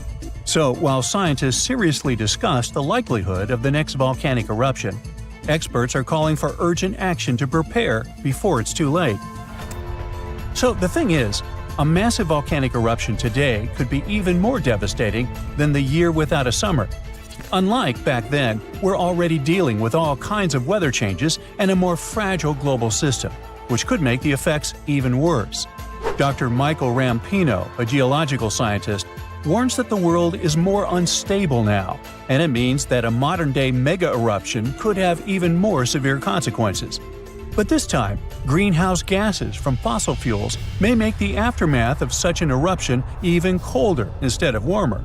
So we're talking about volcanic activity endangering humanity. Dr. Thomas Aubrey, a volcanologist, found that in a hotter, more turbulent atmosphere, the sulfur dioxide gas released by a volcanic eruption would spread faster and farther than in the past. This gas forms sulfate aerosols, which reflect sunlight and cause global cooling. Because these tiny particles would be more evenly distributed, they'd have a stronger cooling effect than in 1815. Another atmospheric scientist at Cambridge explains that the size of these airborne particles matters. It affects how they absorb sunlight, and in a future warmer climate, an eruption could make the surface cooling stronger by 15%. At the same time, there are still many unknowns. Scientists from the University of Geneva say that we're only beginning to understand the full impacts of such an event. It's also difficult to precisely estimate future volcanic eruption risks, since we have very little data on older eruptions. So, to understand past volcanic activity, researchers analyze ice cores from Greenland and Antarctica, as well as ancient tree rings. Those act as historical records of weather changes. These measurements suggest that several eruptions in the past few thousand years temporarily cooled the planet by about 2 to 2.5 degrees Fahrenheit. One of the most catastrophic examples is the 1257 Somalis eruption in Indonesia, which was so powerful that it likely triggered the Little Ice Age. It was a period of global cooling that lasted for hundreds of years. More recently, the 1991 Mount Pinatubo eruption in the Philippines slightly cooled Earth for a few years. Because this eruption happened in the satellite era, scientists were able to measure exactly how much sulfur dioxide was released and how it affected the atmosphere. But even with modern tools like satellites and seismic instruments, scientists still have difficult times forecasting the next big volcanic eruption. Luckily, even though we can't predict the exact timing, we can study worst-case scenarios to help authorities prepare. This includes creating evacuation plans and stockpiling food in case of global crop failures caused by volcanic cooling. The changes in weather patterns might make volcanoes more active. Melting glaciers can reduce pressure on underground magma, which will increase the chances of an eruption. Plus, more extreme rainfall, which is becoming more and more common, can seep into volcanic cracks and cause powerful steam-driven explosions. It can affect both active and dormant volcanoes. Because of these risks, researchers are now mapping volcanoes that are the most vulnerable to climate change. Their studies show that the highest supervolcano threat comes from such areas as Iceland, Chile, and Indonesia. Those are places where glaciers are melting quickly or rainfall is increasing dramatically. A 2022 study found that 716 volcanoes worldwide, that's about 58% of all known active above-ground volcanoes, could be triggered by extreme rainfall, increasing the likelihood of another mini ice age. Now let's get back to that Hunga Tonga Hunga Ha'apai eruption that occurred on January 15, 2022. Scientists have confirmed that it created the highest plume ever recorded. The volcano, located underwater in the South Pacific, sent an ash cloud 187,000 feet high. That's higher than any previously recorded eruption. What makes this eruption even more remarkable is that it was the first to ever reach the mesosphere. It's the third layer of Earth's atmosphere. The mesosphere begins at about 160,000 feet above Earth, where meteors start burning up and creating shooting stars. To measure the plume's height, researchers from the University of Oxford and RAL Space used data from 3 geostationary weather satellites. Before this, the record for the highest volcanic plume was held by Mount Pinatubo's 1991 eruption in the Philippines, which reached 131,000 feet high. Interestingly, this kind of measurement was only possible thanks to modern satellite technology, and a decade ago, no one would have been able to do this. Another volcano we should mention in relation to a potential global volcanic disaster is located on Iceland's Reykjanes Peninsula. Its latest eruption happened in November of 2024, leading to evacuations in nearby areas. The eruption began just after 11 p.m. with little warning. The volcano released orange lava from a nearly 2-mile-long fissure. Authorities ordered evacuations for about 50 homes and guests staying at the Blue Lagoon Spa Resort, a popular tourist destination southwest of Reykjavik. While air travel was not affected, officials still warned of potentially dangerous gas emissions spreading across parts of the peninsula, including the nearby town of Grindavik. Grindavik, home to 3,800 residents, has repeatedly witnessed volcanic activity, and past eruptions even damaged its infrastructure and forced evacuations. For example, in August 2024, a 2.5-mile-long crack opened at the Sunthunkangigar crater near Grindavik. It led authorities declaring a state of emergency as lava flowed in multiple directions. Fortunately, Iceland's meteorological office reported that the latest eruption was significantly smaller than the one in August. Geophysics experts conducted aerial surveys and figured out that the situation appeared less intense than the previous eruptions. These days, Grindavik is not at risk, but the possibility of further developments cannot be ruled out. Scientists predict more volcanic eruptions. It looks idyllic, a vast green field with granite cliffs in the background and a river flowing through the landscape. You can see birds flying and people having a picnic. But then, a scream cuts through the laughter. No, you're not watching some horror movie. This is what happened to a visitor who found a severed hand in Yosemite National Park. Running into crime scenes in national parks is unfortunately more common than you think. Yosemite, for example, holds a record of police investigations, making it the second most dangerous park in the U.S. Not only that, but this is also a pretty huge place, bigger than some countries like Samoa or Luxembourg. You can see why this is an ideal place for you to become a missing person photo on a milk carton. Out of everyone who went missing in Yosemite, Patricia Marie Hicks' case is, I think, the most disturbing one. Remember the hand I mentioned? Well, it was found in 1983 on Summit Meadow by a visitor. The police tried to find more clues about this crime evidence, but the case eventually went cold. In 1988, a skull was discovered, but again, the case got stuck. It was only in 2021, with the help of a genetic genealogy test, that the police finally confirmed this was indeed the remains of Patricia, a woman who had been missing since 1982. However, not every missing person leaves a trace. This is the case of Sandra Jensen Hughes, last seen in July 2020. Sandra was camping alone in the nearby Sierra National Forest when she crashed her vehicle. Passers-by offered help, but for some uncanny reason, she refused it.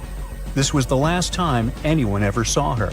All her stuff was still at her campsite, except for her sleeping bag, found 2.5 miles north of where she crashed her car. Sandra is not the only person still being searched by the police. In fact, there are more than 30 cold cases of missing people in Yosemite alone, including a guy who separated from his group in 2011 at the top of Upper Yosemite Falls, a man who has been missing since 1972, and even a guy who vanished 116 years ago. In most cases, people disappear in circumstances less grim than the one involving Patricia Hicks, for example, but it doesn't make these cases less tragic. So what are the reasons why people go missing? First things first, Yosemite Park is the home to 9 waterfalls, including the biggest one in North America, standing at nearly 2,500 feet. Many people like to visit it to go fishing, kayaking, and hiking. However, the water stream velocity increases near waterfalls, and falling from a waterfall is not a Woody Woodpecker experience. You'll find yourself stuck in a powerful whirlpool or have an unpleasant meeting with rocks, most possibly a smashing one. Another natural reason may be that Central California is prone to extreme storms, which can make the river rise suddenly and even form waterspouts. One more famous attraction in Yosemite National Park are the mountains. There are more than 10 popular sites with heights that range from 4,000 feet to 10,850 feet. Some mountains are so tall, climbers must spend the night in a makeshift camp halfway up the granite wall. It is quite popular, and even though you need a special permit for these types of rock climbing, you don't need to be a pro to climb smaller mountains. This explains why so many people get hurt falling from tall places. Besides, rock climbing causes permanent damage to the mountains, and the valley is prone to rock falls. Now, if you're like me and are terrified of climbing, the second best option is hiking, which just so happens to be the #1 reason people fall in the first place. The hikes in Yosemite are some of the hardest hikes in California, and you can bet even an experienced hiker can make a mistake and get lost. In 2024, for example, the body of a former park ranger and pro hiker, Kirk S. Thomas Olson, was found after he tried to venture along an especially complicated trail. 20-year-old Grace Roloff also lost her life in 2024 after slipping and falling while descending Half Dome's climbing cables during a sudden thunderstorm. And finally, animals. About 300 distinct species live in Yosemite, and guess what? Wild animals are not your pets. If you're unlucky, you might wander into a mountain lion den, which is already bad enough, given that these animals are the type that silently stalk their prey. Not a fun way to go. But the ones you really should be afraid of are black bears. They usually only eat tall grass and berries, but they will break into your car, tent, or lodge if they smell food. And unlike mountain lions, black bears are not afraid of humans. Now, the National Park Service makes it clear that rescue is not a certainty and that you must be prepared to get yourself out of whatever trouble you got yourself into. But how do I do that, you might ask? Well, here are some pro tips to avoid getting caught in a tight spot. First, try not to do solo trips. If you really want to have a me time, then let others know about your plans, like all of them. Most of those people went missing because their families didn't know about their plans. Secondly, always pack an emergency supply bag with stuff like a flashlight, compass, knife, multi-tool, paracord, and a thermal blanket. Remember, you are not Bear Grylls, and real life is not a fun episode of Naked and Afraid. Although, if not careful, you might just end up like that. Heat is also a big problem in Yosemite, so stay hydrated and go for a hike during cooler parts of the day. Seriously, drink water. The lack of water and food can lead to disorientation, a fatal symptom if you are literally in the middle of nowhere. But I'm visiting Yosemite during the winter. Well, one more reason to keep your water and food levels up, because you burn more calories when hiking in the snow. Survival expert Jesse Krebs also recommends always bringing a whistle with you if you need to call for help, especially if you haven't planned your trip well, which is a huge mistake. Wilderness is not a place for much improv, I'm afraid. Now, when it comes to hikes, some are so steep they require a cable route to help hikers. If the cables are down for some reason, avoid these areas. And do not rely on the internet or phone services to communicate with others if you find yourself in danger, because the connection in parks is usually not particularly good. Oh, and don't feed or engage with wildlife. I know bears are friendly shaped, but unfortunately, they are not your friends. Learn how to safely store your food, so wild animals don't bother your camp, and do not feed them. Fail to comply, and the park might give you a $5,000 fine. Also, be careful of where and how you drive. Car crashes are the second most common reason why people need medical assistance in national parks. So use tire chains during icy periods, wear your seatbelts, and don't go driving around like you're Dominic Toretto. And just in case I didn't stress this enough, watch out for the weather. Not just because water streams are dangerous, but also because lightning is a common occurrence in Yosemite. A lightning bolt may not strike you, but it may strike a tree, causing a fire or making it fall. A thunderstorm may trigger rock slides or make a climb slippery, like it happened to Grace Roloff. And finally, be careful with strangers, okay? Remember, stranger equals danger, etc. Well, that surely was fun, light, and not terrifying at all, right? Well, hopefully now you'll be wary of strangers, nature, and everything in between. Stay safe, be smart about it, and enjoy the park. Being afraid of the ocean is a very understandable fear. We have it in our genes. In the past, humans had to avoid certain dangerous situations, like big animals and deep bodies of water, in order to survive. Plus, we've only explored 5% of the oceans, so we never know what we can stumble upon there. In regular conditions, GoPro is just a camera. But if you find it lying at the bottom of a 400-foot pit in the middle of the Caribbean Sea, that will make your blood run cold. I know 400 feet may not seem like much, but a person who is deep diving for fun usually can swim from 59 to 98 feet deep only, unless they're a professional diver. But say you made it to that pit and retrieved that GoPro. That would have still been fatal to you. In this specific hole where the camera was found, there would be a layer of hydrogen sulfide, a very dangerous and foul-smelling gas, at the mark of 300 feet. The gadget was 100 feet lower, alongside its owners, two long-lost explorers.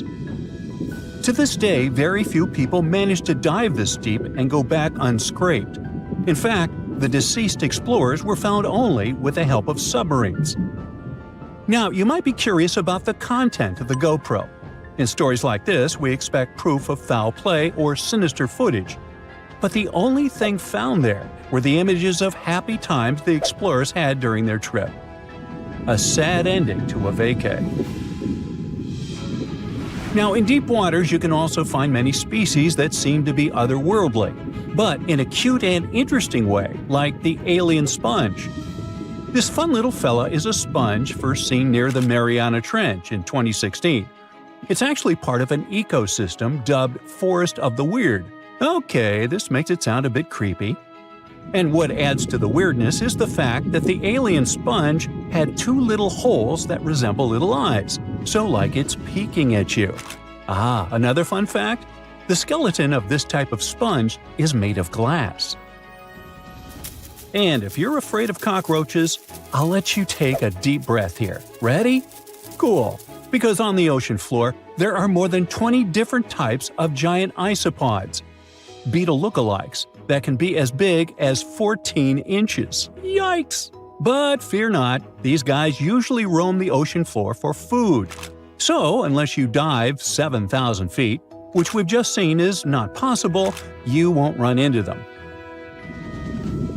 Now, despite the horror movie name, the bloody belly comb jelly is actually a fascinating creature you can also find in the ocean. They live in the twilight zone of the ocean, which is between 820 and 4,900 feet below sea level. Pretty far from where you usually soak your feet. But what's so cool about this jelly is its color. Because in the twilight zone, the light is very scarce. Many animals either emit a faint glow, like the anglerfish, or create a camouflage. The jelly here is blood red because, in the pitch-black darkness of the ocean, other animals won't see it digesting colorful bioluminescent prey inside its stomach. Besides, the jelly has a row of combs that spark a very beautiful iridescent light. Beautiful and lethal. Humans also have their fair share of contribution to the weird fest that is the ocean floor. Depending on where you swim, you might just find parts of rocket engines used during the Apollo program. Now, when a rocket is launched into space, parts of it are dropped into the ocean where it runs out of propellant, making the rocket itself lighter. And a part of the Apollo 11 rocket engine, yes, that one that first took humans to land on the moon, was actually recovered from the ocean after more than 4 decades. And you can see it at the Museum of Flight in Seattle. Not a space fan? Well, there's something for the Oregon Trail lovers too. There are 2 locomotives living their best lives, or worst, depending on your point of view, just off the coast of New Jersey. They're from the 1850s and are sitting under 90 feet of water. They probably fell off of a transportation ship during a rough storm, or were intentionally pushed over the barge so that the ship didn't sink. Most of these things can only be seen while diving, but worry not.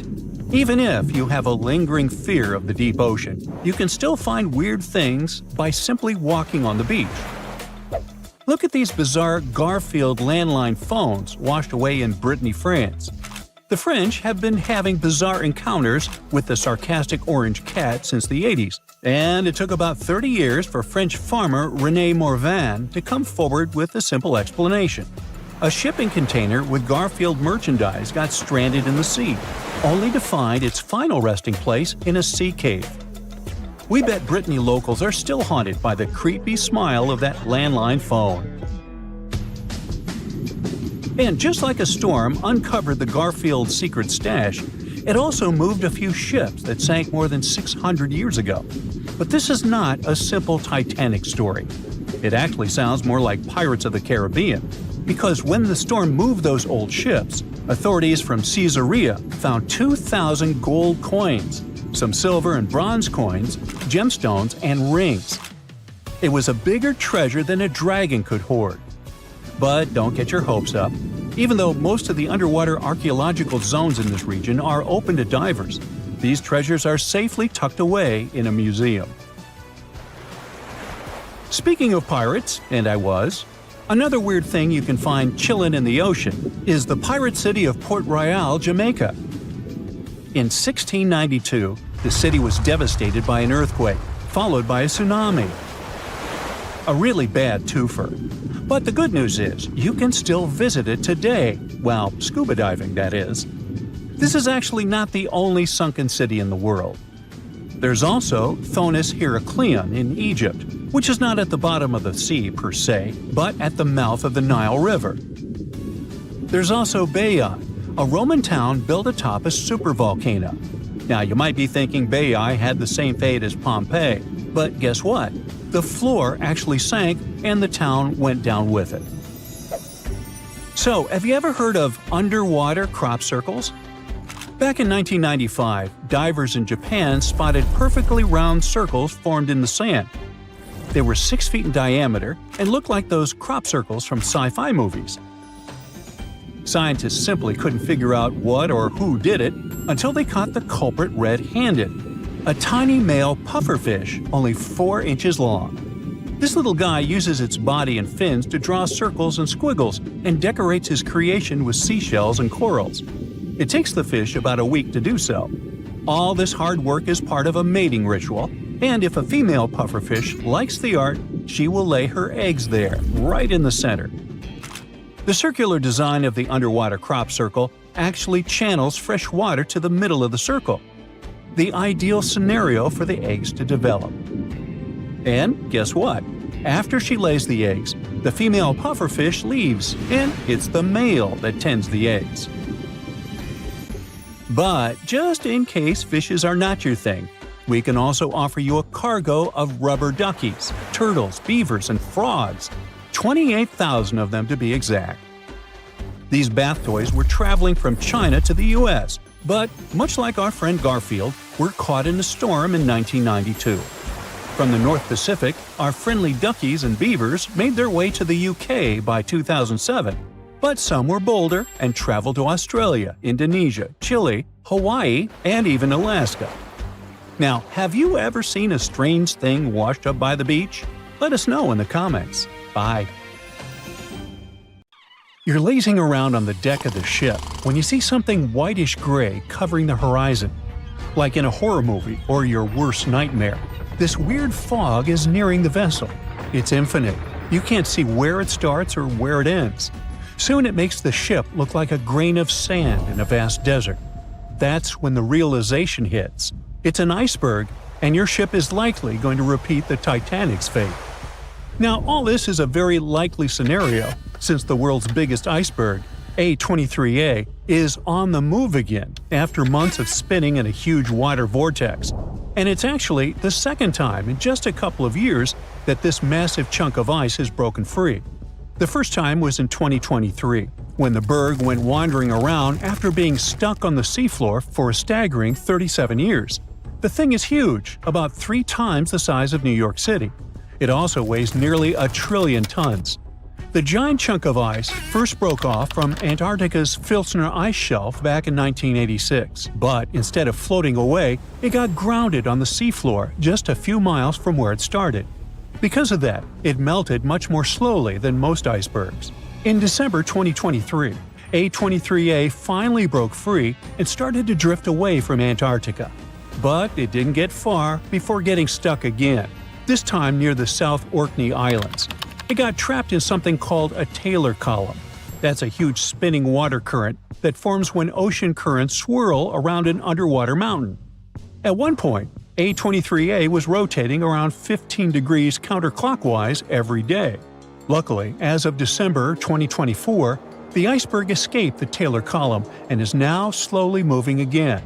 Researchers are super curious to see if it'll follow the same path as other giant icebergs that have broken off from Antarctica, or if it'll find its own unique way. Such enormous icebergs, such as A23A, release nutrients into the water as they melt, and it can actually create hotspots of life in parts of the ocean that are usually pretty empty. But there's still a lot we don't understand about how the size, shape, or origin of the iceberg might affect that process. So, to figure it out, scientists have been collecting water samples from the areas A23A is expected to pass through, and they'll keep collecting samples as it drifts along. Hopefully, it'll give us a better idea of how massive icebergs like this one influence the ocean around them. By the way, the glacier our monster of an iceberg was once part of could be very, very old, literally ancient. In Antarctica, the oldest glacier ice might be close to 1 million years old. Over in Greenland, the oldest glacier ice is more than 100,000 years old. And in Alaska, the oldest glacier ice ever recovered, found in a basin between Mount Bona and Mount Churchill, is only about 30,000 years old, a mere child. At the same time, in a typical Alaskan Valley glacier, it only takes about 100 years for newly formed ice to travel through the entire length of the glacier. For something like Bering Glacier, which is Alaska's largest and stretches over 140 miles, the ice can move through the whole thing in less than 400 years, and that's a lot of movement for such a massive glacier. Now let's move on to Iceberg Alley, a stretch of the Atlantic Ocean that runs from the Arctic to Newfoundland. If you want to see as many icebergs as you can, that's the place to be. Tons of icebergs float through this place every year. Most of them come from Greenland. In spring and summer, big chunks of glaciers break off and get carried by north-south currents through Baffin Bay into the Labrador Sea, where they eventually melt. Some icebergs also come from Canada's shoreline, traveling through the Davis Strait and into the Labrador Sea before drifting along Newfoundland's eastern and western coasts. These massive ice chunks are really old too, about 10,000 years. Every year, about 400 to 800 medium and large icebergs pass through Iceberg Alley. How fast they drift depends on their size, shape, currents, waves, and wind, but the average speed is less than a half mile per hour. Now, there are 6 types of icebergs that make their way through Iceberg Alley. Tabular icebergs are flat slabs of ice, much wider than they are tall. Blocky icebergs have steep sides and sharp angles, like cut-off pyramids. Wedged icebergs have one steep side and one sloping side. Dome icebergs have a rounded top. Pinnacle icebergs have one or more steep peaks sticking up. And dry dock icebergs are U-shaped with a hollowed-out section. They all look incredible. Comment below which is your favorite type. Anyway, as these icebergs drift south, the warmer water speeds up their melting, making them pretty unpredictable and sometimes dangerous. Nowadays, satellites help track medium and large icebergs to prevent accidents, but smaller icebergs can still be risky for small boats. One iceberg made headlines in 2018 when it got unusually close to the Newfoundland village of Fairyland. Pictures of the giant iceberg towering over the village's houses went viral. It got stuck in a 330-foot deep water, which turned out to be too shallow for its massive size. And now I'll take you on an unusual journey to the past to witness the birth of something beautiful and equally disastrous. Its very existence led to one of the greatest tragedies in history. Watch, an enormous chunk of ice is breaking off a glacier in southwest Greenland. It's made of snow that fell over 100,000 years ago, when mammoths were still wandering around the planet. The enormous iceberg starts its long journey. It stretches more than 1,700 feet in length and weighs 75 million tons. Despite its size, it's pretty peaceful and stays far away from ships and the busy transport routes near where it was born. But then, it starts floating south, much farther than most icebergs ever get. Usually, icebergs like this melt way before they reach such warm waters. Out of the 15,000 to 30,000 icebergs that drift away from Greenland's glaciers every year, only about 1% make it all the way to the Atlantic. So the fact that this iceberg keeps going and reaches over 5,000 miles south of the Arctic Circle by April makes it truly unique. Even after months of melting, this block of ice is still incredibly massive. It weighs around 1.5 million tons, which is almost twice as much as the Golden Gate Bridge. Above the water, its visible parts tower more than 100 feet high. But like most icebergs, the majority of it, about 90%, is hidden below the surface. The iceberg's story takes a tragic turn on April 14, 1912, when, guess what? Yep, it comes across the ocean liner Titanic. The ship is about 370 miles from Newfoundland in the North Atlantic Ocean when the iceberg seems to appear out of nowhere. The crew doesn't spot it until just minutes before the crash. Why don't they see it sooner? That's a good question. Now, most people imagine icebergs as tall, bright, white chunks of ice, maybe even covered with snow. But in reality, icebergs come in all sorts of colors. Some are striped, patterned, or even have candy-like swirls, and they can also be black. There are 2 ways an iceberg can turn black. When the ice is extremely pure, with no bubbles or cracks, then it absorbs all the light instead of reflecting it, making it look black. Or a volcanic eruption can cover a glacier in ash. If ice from that glacier breaks off, it can have a dark or black color. Now, scientists still aren't sure why the Titanic's iceberg looked dark, or even if it really did. But one sailor who was on the lookout in the crow's nest said it seemed black. Another described it as gray or dark gray.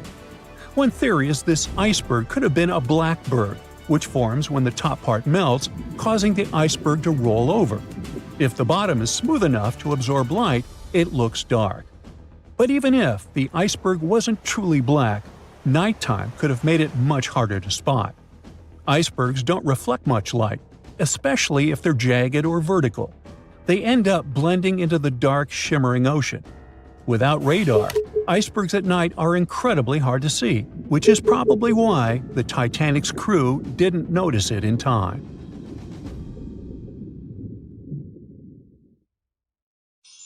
A shocking theory claims that mysterious comet Umua Mua might be a von Neumann probe, an alien spacecraft with broken engines tumbling through our solar system. It sounds extremely unsettling, but first things first, what is a von Neumann probe?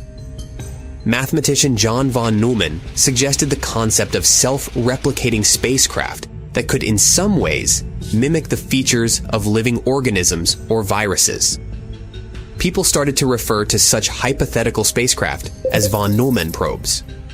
Von Neumann was sure that using self-replicating spacecraft would be the most effective way to perform large-scale mining operations, like mining asteroid belts or moons.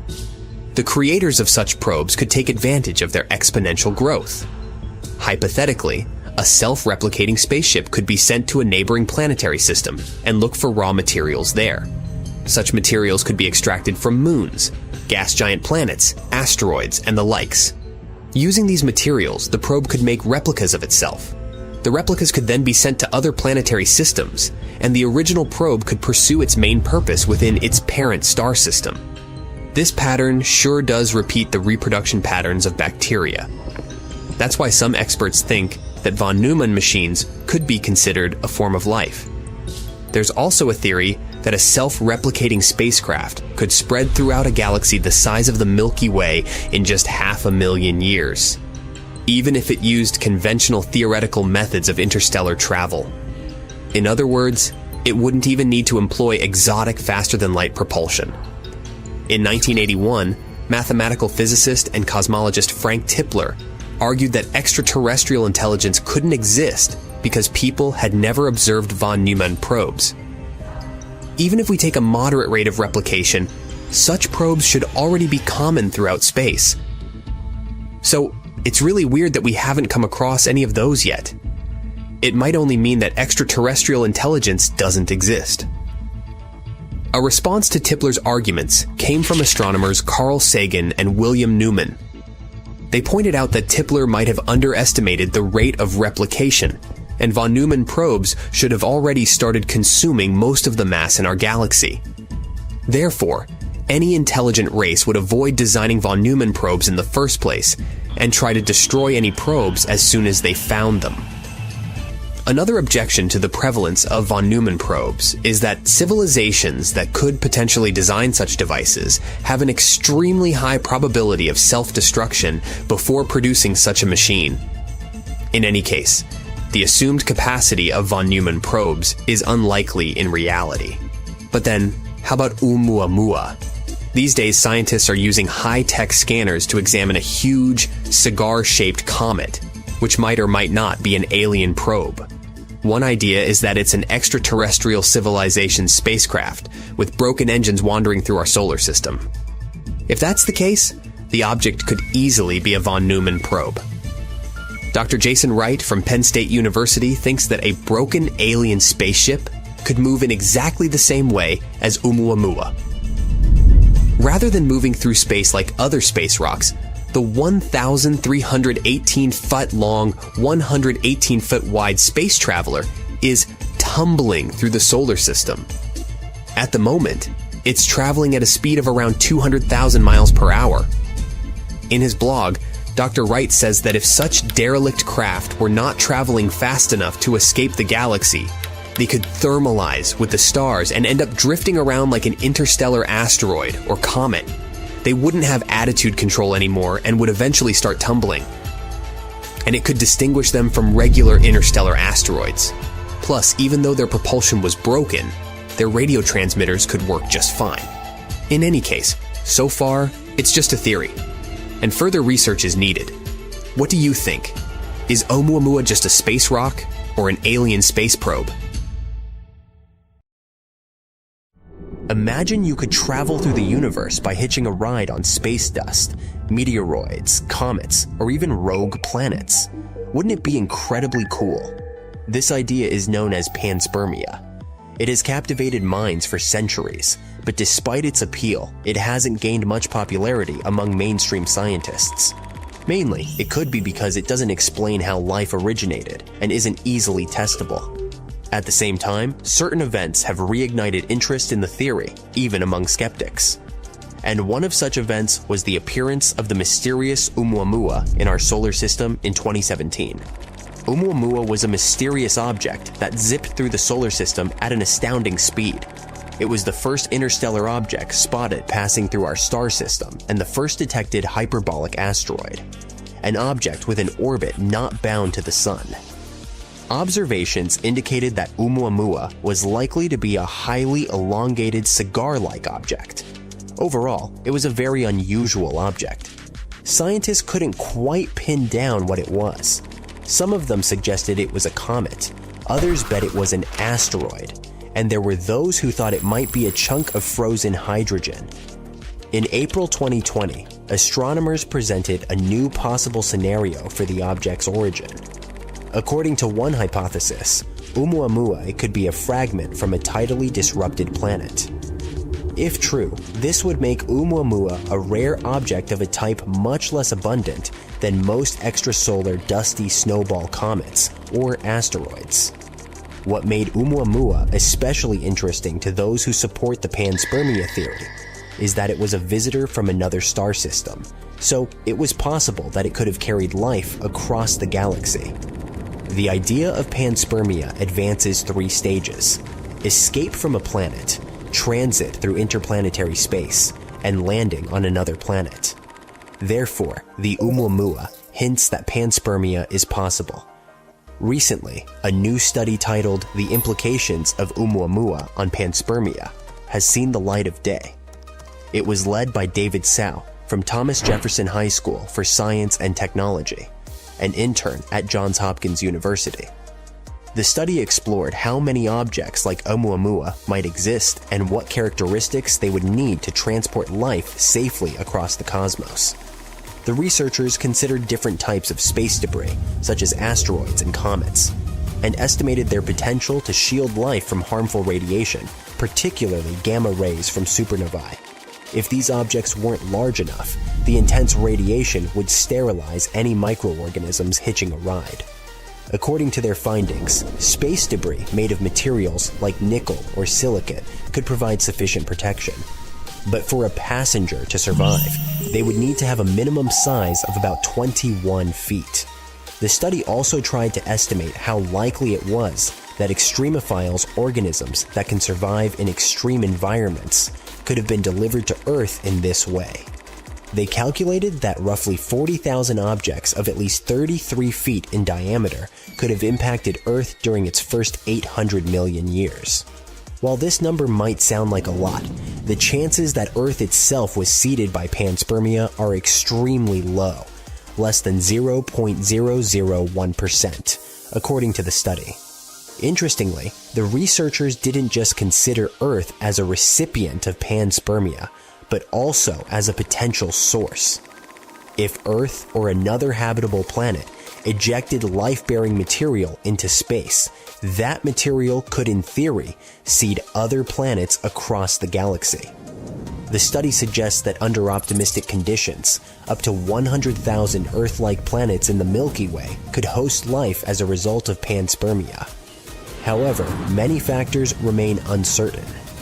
For instance, the number of rogue or free-floating planets in the galaxy could significantly affect the panspermia hypothesis. Hopefully, when we discover more about these planets and the overall density of interstellar material, we will understand more about panspermia. The scientists have also underlined that the conditions in the galaxy were different in the past. For example, during an event known as the Late Heavy Bombardment, the rate of impacts on Earth and other bodies in the solar system was 100 to 500 times higher than it is today. If similar events occurred in other star systems, the potential for panspermia would be much greater.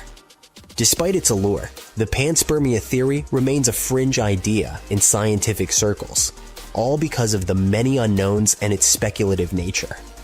But as we gather more data from projects like the upcoming Rubin Observatory's Large Synoptic Survey Telescope, which is expected to detect many more interstellar objects and rogue planets, astronomers will likely revisit and reassess this idea. A Dyson sphere is a theoretical megaproject, a ginormous sphere encircling a star with platforms orbiting in tight formation. It's supposed to be an ultimate solution both for energy production and living space. The creators of a Dyson sphere get a lot of surface area for habitation and the ability to catch every tiny bit of solar radiation and heat produced by their central star. The first person to theorize about such a bizarre construction was British-American theoretical physicist Freeman Dyson. According to him, an intelligent extraterrestrial civilization could consider building this sphere after colonizing some moons and planets in their local stellar neighborhood. With the growth of their population, these aliens would need more and more energy to sustain their lives. Dyson calculated that assuming that this alien society grew at 1% per year, their area and energy needs would become 1 trillion times larger in a mere 3,000 years.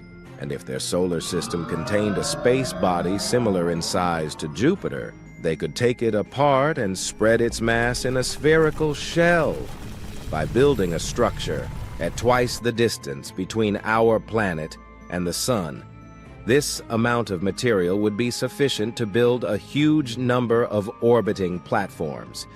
Each of them could be 6 to 10 feet thick, which would basically allow this civilization to live on their star-facing surfaces. A shell this thick could be comfortably habitable and capable of holding all the equipment needed for using solar radiation without falling onto the star from the inside. But after absorbing all this solar energy, the sphere would have to re-radiate it. Otherwise, the energy would build up, eventually causing the construction to melt.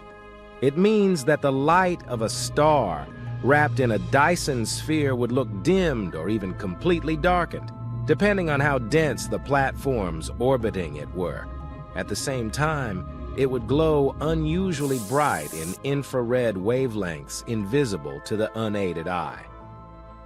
Because of this infrared radiation, Dyson spheres are classified as a type of technosignature.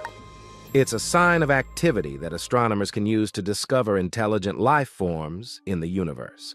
Some Earth-based researchers have infrared maps of the night sky they examine in hopes of spotting Dyson spheres.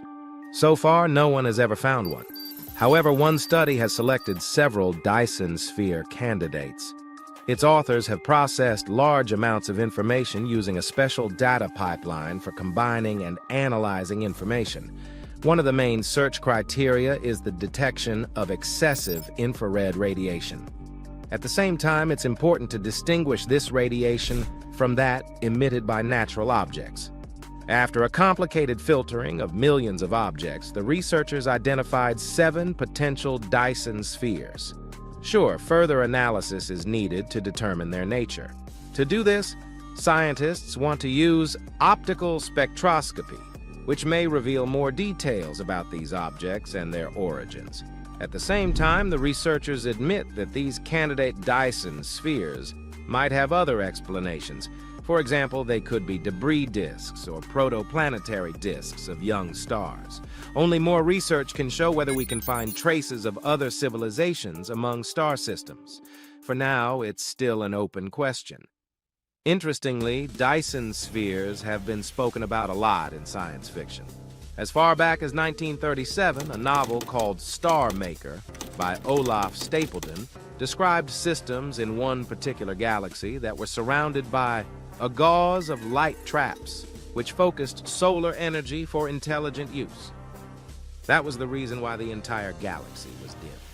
In another novel, Ringworld, the writer spoke about a ring-shaped artificial structure surrounding a star. Throughout the years, scientists have made some discoveries that seem to hint at the existence of extraterrestrial life. But do they really? Let's find out. In 1976, NASA's Viking Mars landers detected chemical signatures that could be a sign of extraterrestrial life. During one of the experiments, Martian soil was mixed with special nutrients and then tested for the production of methane gas, and the test's result was positive. In other words, something in the soil was metabolizing these nutrients and producing the gas. Unfortunately, other experiments conducted on board the landers didn't show any evidence of life. It caused NASA to declare the result a false positive. And still, some scientists keep standing by the finding, arguing that the experiments on board were ill-equipped to look for a key indicator of life, organic molecules. In 1977, an Ohio State University radio telescope detected a bizarre pulse of radiation coming from someplace near the Sagittarius constellation. It lasted 37 seconds and was so unexpected that the astronomer who was monitoring the data at that moment scribbled, "Wow," on the telescope's printout. The thing is that the radio frequency of the signal is internationally banned on Earth. The signal could be the result of a supermassive astronomical event, or it could be sent by some kind of intelligent life with immensely powerful transmitters.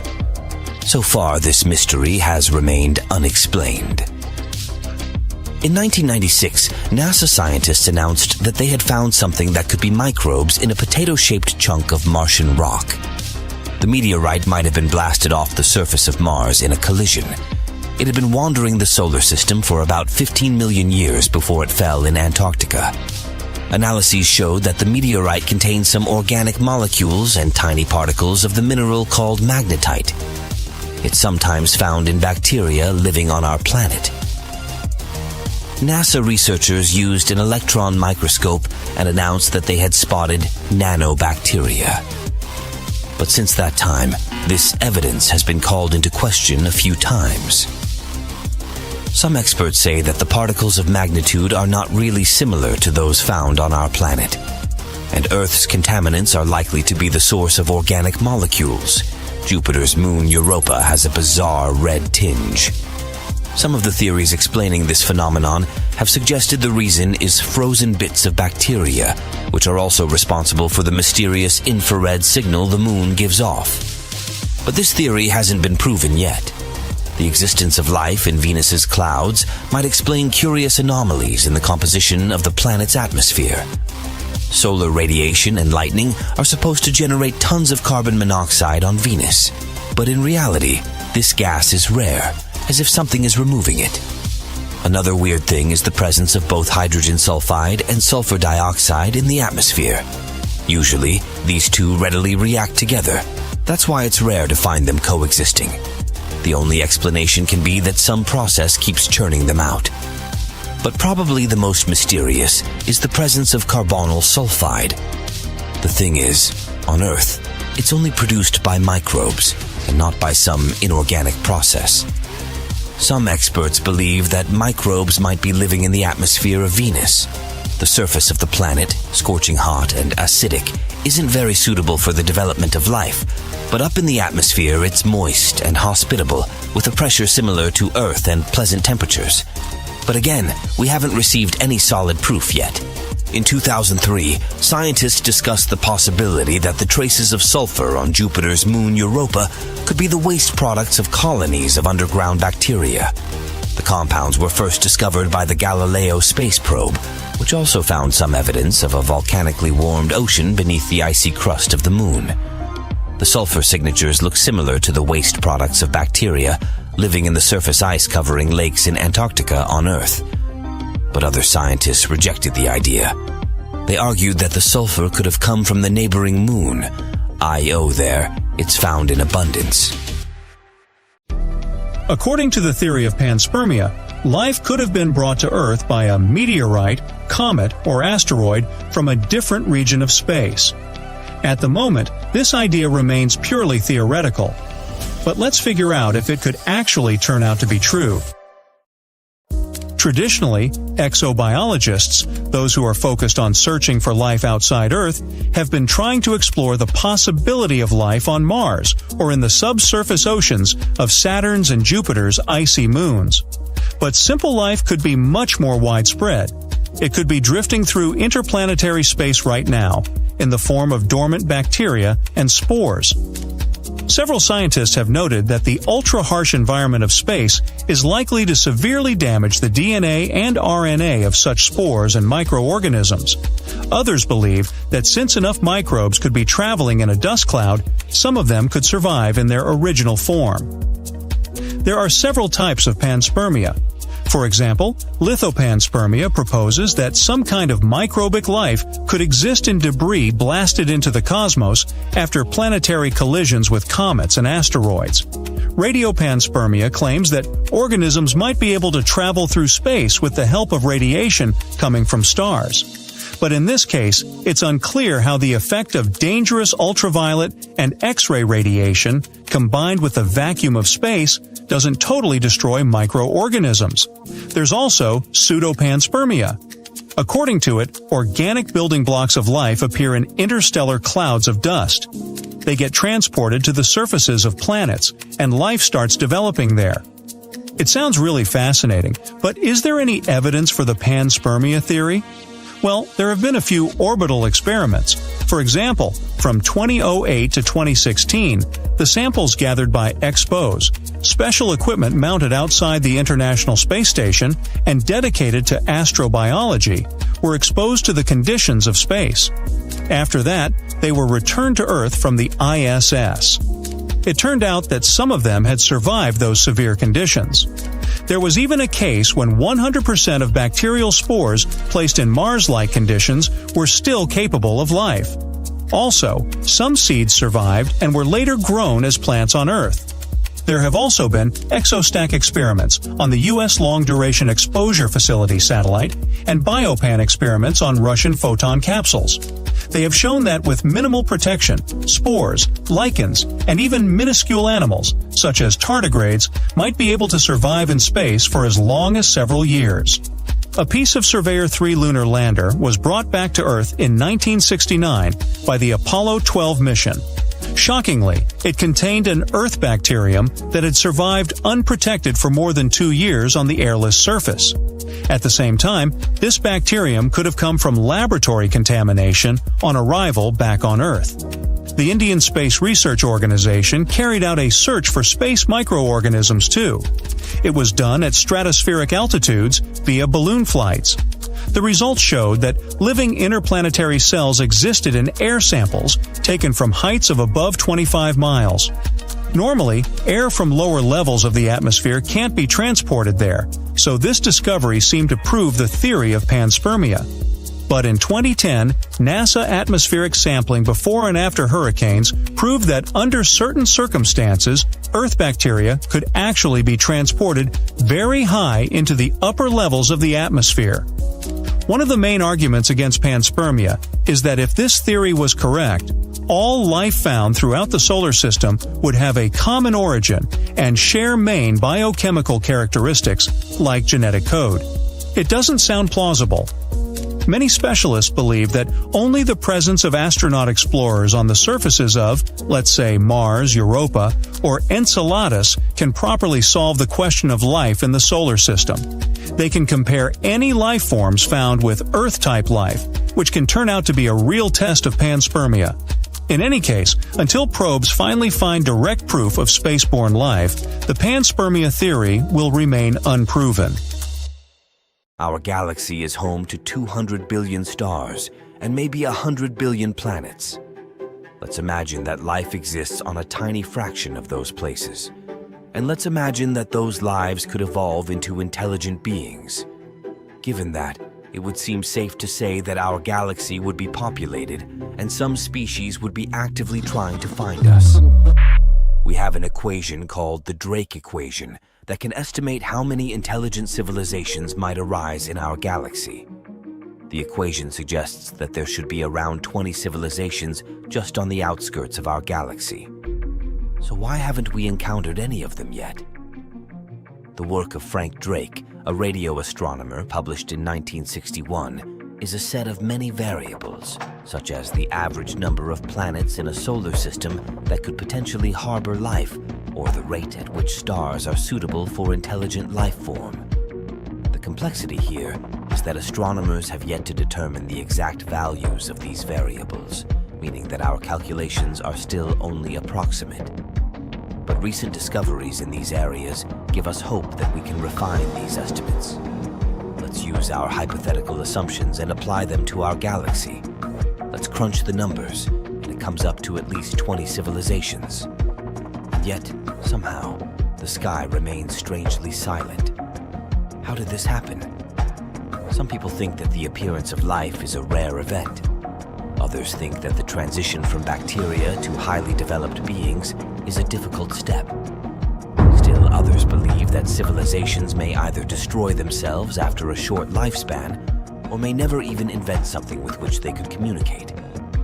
But there is one theory that surpasses all the others in its creepiness: the dark forest theory. According to it, the universe is a vast cosmic version of a haunted forest, and other kinds of beings are out there somewhere playing hide and seek. They are deliberately keeping silent. Why? Well, for starters, every form of life wants to survive. If we start with that assumption, we can ask the question, will other forms of life harm you if they have the chance? So, the safest option is to destroy them before they find the right time to do the same to you. Frankly speaking, this is a cosmic version of survival of the fittest. In this scenario, making contact with others becomes the most dangerous game, as it could lead to your location being tracked down and you being destroyed. The theory was proposed by scientist David Brin as a possible explanation for the lack of radio evidence for the existence of life. But how realistic is this theory? Only one advanced race behaving in this way could answer that question. So far, this theory explains why we are not picking up any advanced radio transmissions despite a century of listening. It is possible that other beings like us are too afraid of being noticed and have deliberately gone silent. It is worth considering that there may have been a point at which everyone decided to keep quiet. Was it an aggressive civilization that deliberately wiped out the noisy aliens? The question is open. For about a century now, we have been those very noisy aliens.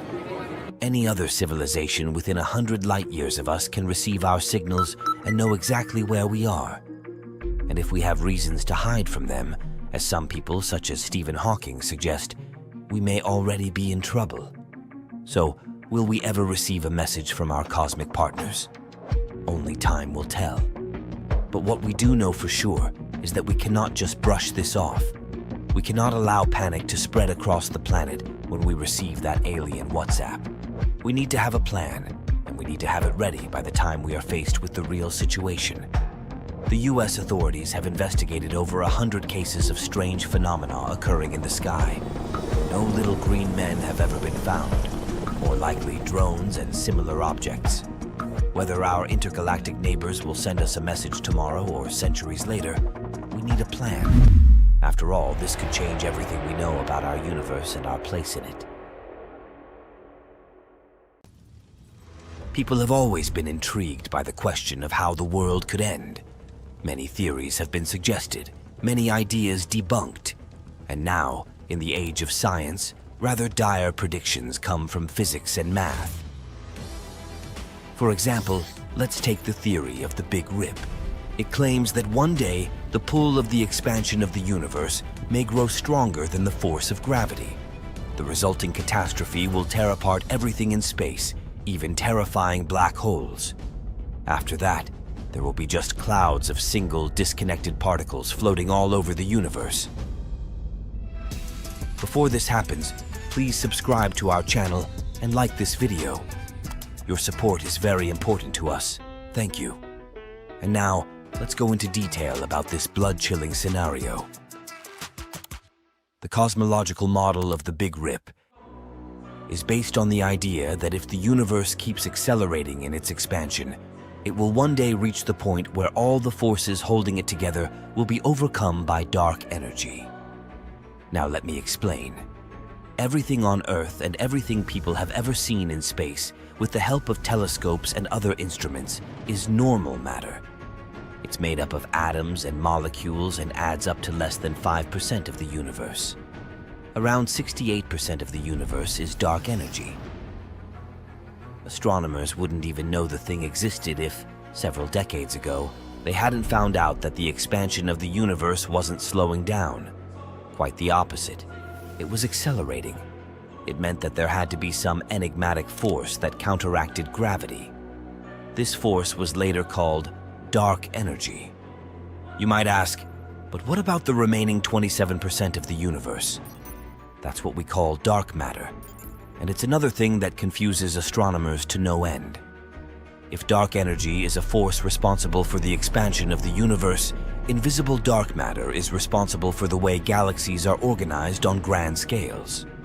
It is also supposed to explain how objects work together. Potential candidates for dark matter vary from strange particles to super-dim objects.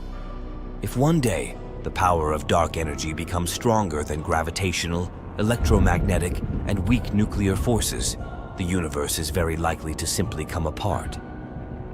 One of the newest models of the Big Rip theory was published in 2015, and in it, the date when the universe might meet its demise is specified.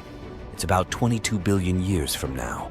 This hypothesis also says that as the expansion of the universe becomes infinite, its viscosity will decrease. Cosmological viscosity measures how resistant the universe is to expanding and contracting.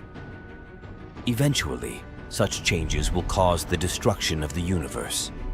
The Big Rip will happen when dark energy overpowers gravity. At one point, it might become so strong that it will start ripping apart atoms. In other words, if the Big Rip theory is correct, one day, the world might come to the point where galaxies, stars, planets, and everything on them will be literally torn apart. This view might turn out to be really spectacular if there was anyone left to marvel at it. Powerful forces will break apart atoms and molecules. Electrons will split from atoms all the way down to quarks, or even smaller pieces we don't know about yet. And then, everything will cease to exist. The Big Rip isn't the only scary theory about what the end of our universe might look like. Another popular hypothesis is the Big Crunch. It says that one day, the growth of the universe will slow down to a crawl, and then gravity will become the main force. It'll make the universe shrink, causing planets, stars, and galaxies to collide with one another. It'll be the Big Bang in reverse, with everything collapsing in on itself. And let's not forget about another creepy scenario, the Big Freeze. The universe is expanding faster and faster. One day, this growth will pull previously visible galaxies too far away, and we won't see them ever again. Many billions of years later, the universe will turn into a huge, dark, empty, and incredibly cold place with no movement at all. Something unusual is happening in the skies, and it has authorities and civilians alike searching for answers. It all began in mid-November when strange lights appeared over New Jersey. They hovered in triangular formations, moving with precise coordination. At first, they were dismissed as ordinary drones. But as sightings spread to New York and Pennsylvania, it became clear that this was something more. Videos flooded social media, each showing unexplained aerial activity. Then came the most alarming event: 55 drones emerging from the ocean near Island Beach State Park, following a U.S. Coast Guard vessel in perfect synchronization.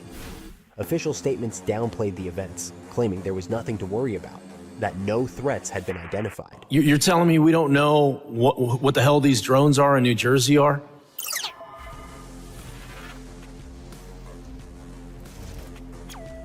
But as sightings continued, skepticism grew. Government agencies released only a single vague report, offering little explanation. The lack of transparency fueled speculation and concern. If there was nothing to hide, why withhold information? Why the silence, despite mounting evidence? Then, reports of similar drone formations surfaced in Ohio, Columbus and Hilliard, to be exact. Their precision and silence matched previous sightings. Notably, they appeared near Wright-Patterson Air Force Base, a site historically linked to classified military research and UFO investigations. The coincidence raised questions. Was this experimental military technology, foreign surveillance, or something else entirely? What made these formations particularly intriguing was the way they seemed to respond to their environment, shifting positions in ways that standard drones could not easily replicate. Theories emerged. Some suggested the drones were searching for something lost beneath the waves, possibly a missing military asset, or even something of extraterrestrial origin. Others suspected they were part of an advanced surveillance program, monitoring movements in highly sensitive areas.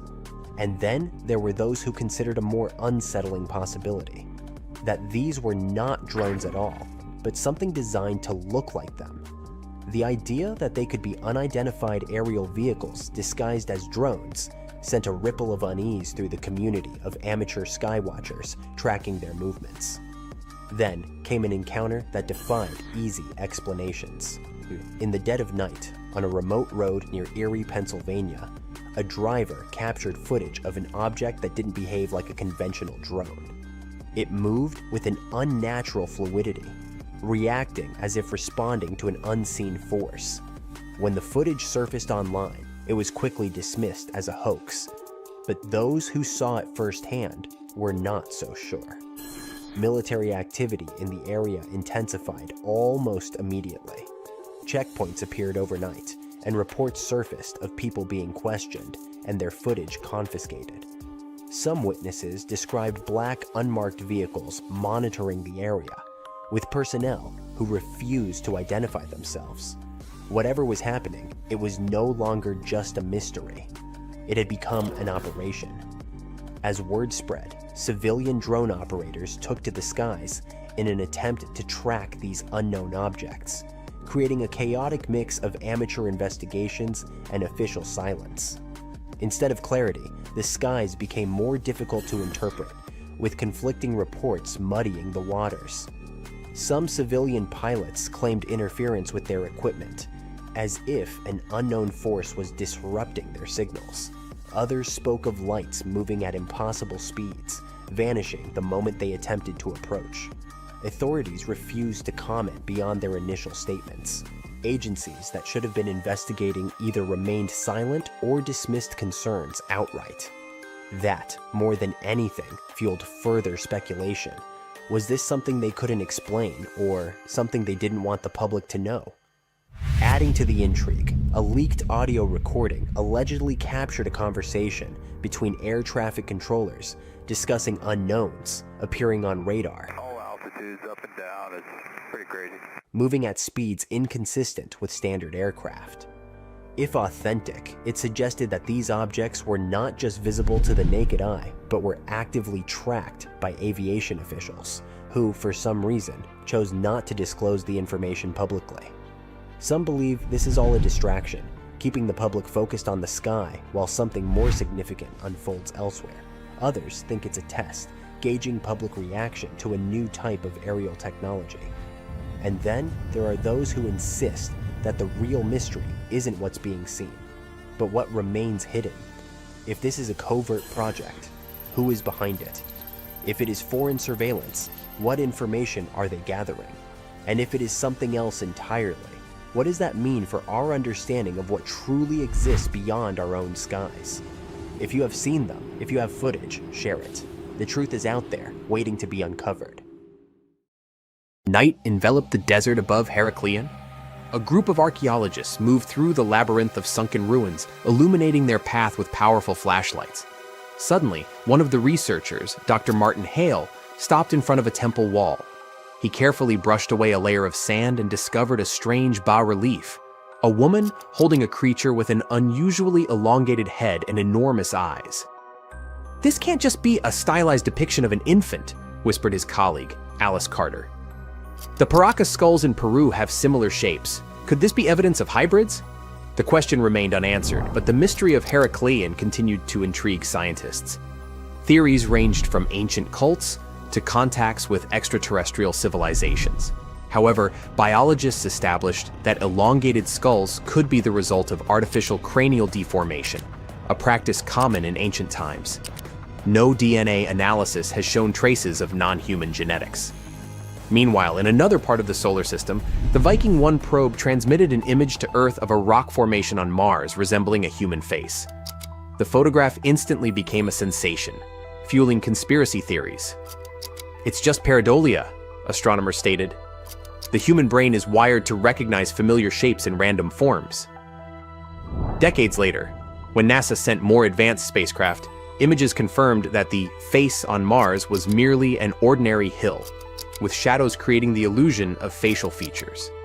However, proponents of the ancient Martian civilization theory insist that the truth is being concealed. No less mysterious are the artifacts of the Maya civilization. Their bas-reliefs depicting beings resembling astronauts, their complex astronomical calculations, and myths of gods descending from the heavens suggest possible contact with extraterrestrials. Some researchers associate Kukulkan, the feathered serpent god, with alien beings. However, historians remind us that such imagery appears in many cultures and may carry purely symbolic meaning. In Scotland, on Arthur's Seat Hill, children stumbled upon 17 miniature wooden coffins with tiny figurines inside. The origin of these remains unresolved. Were they ritual offerings, connected to the murderers Burke and Hare, who sold their victims' bodies for medical research, or simply children's toys mistakenly perceived as something mystical? Some theories suggest they could have been a form of symbolic burial for souls who never received a proper grave.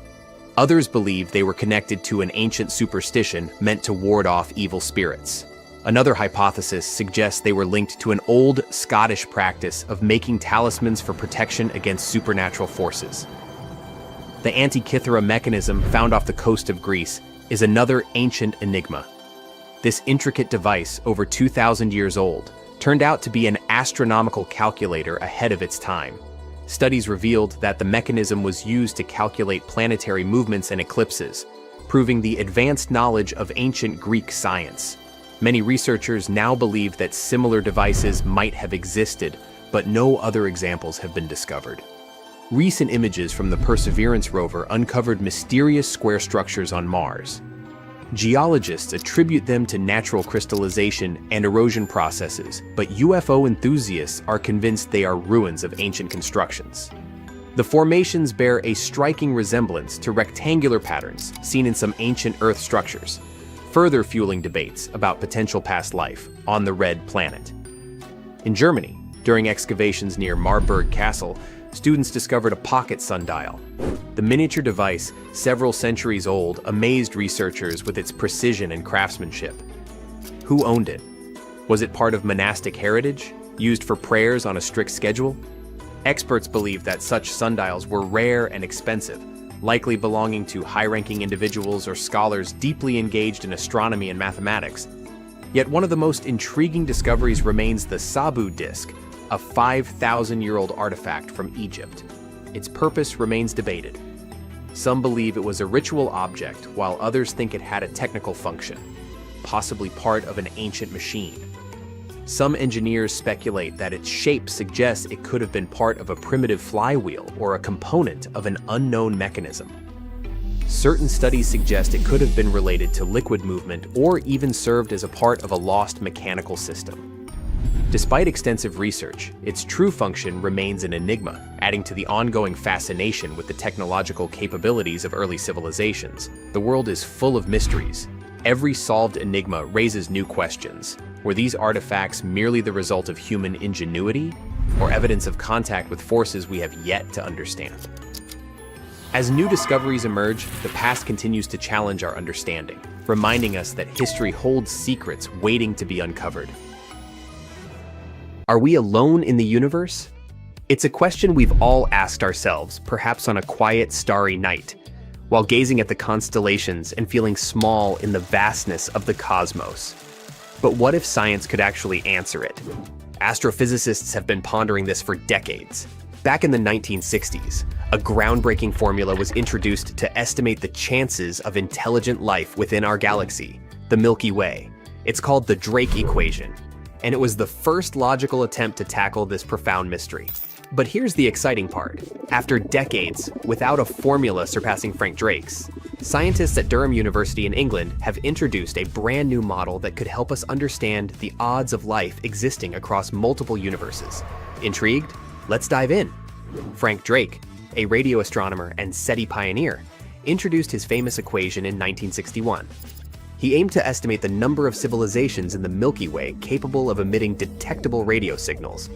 But Drake knew that certain conditions would have to be met. After all, how could a microorganism on a distant planet send us signals without even possessing intelligence? The equation itself is straightforward.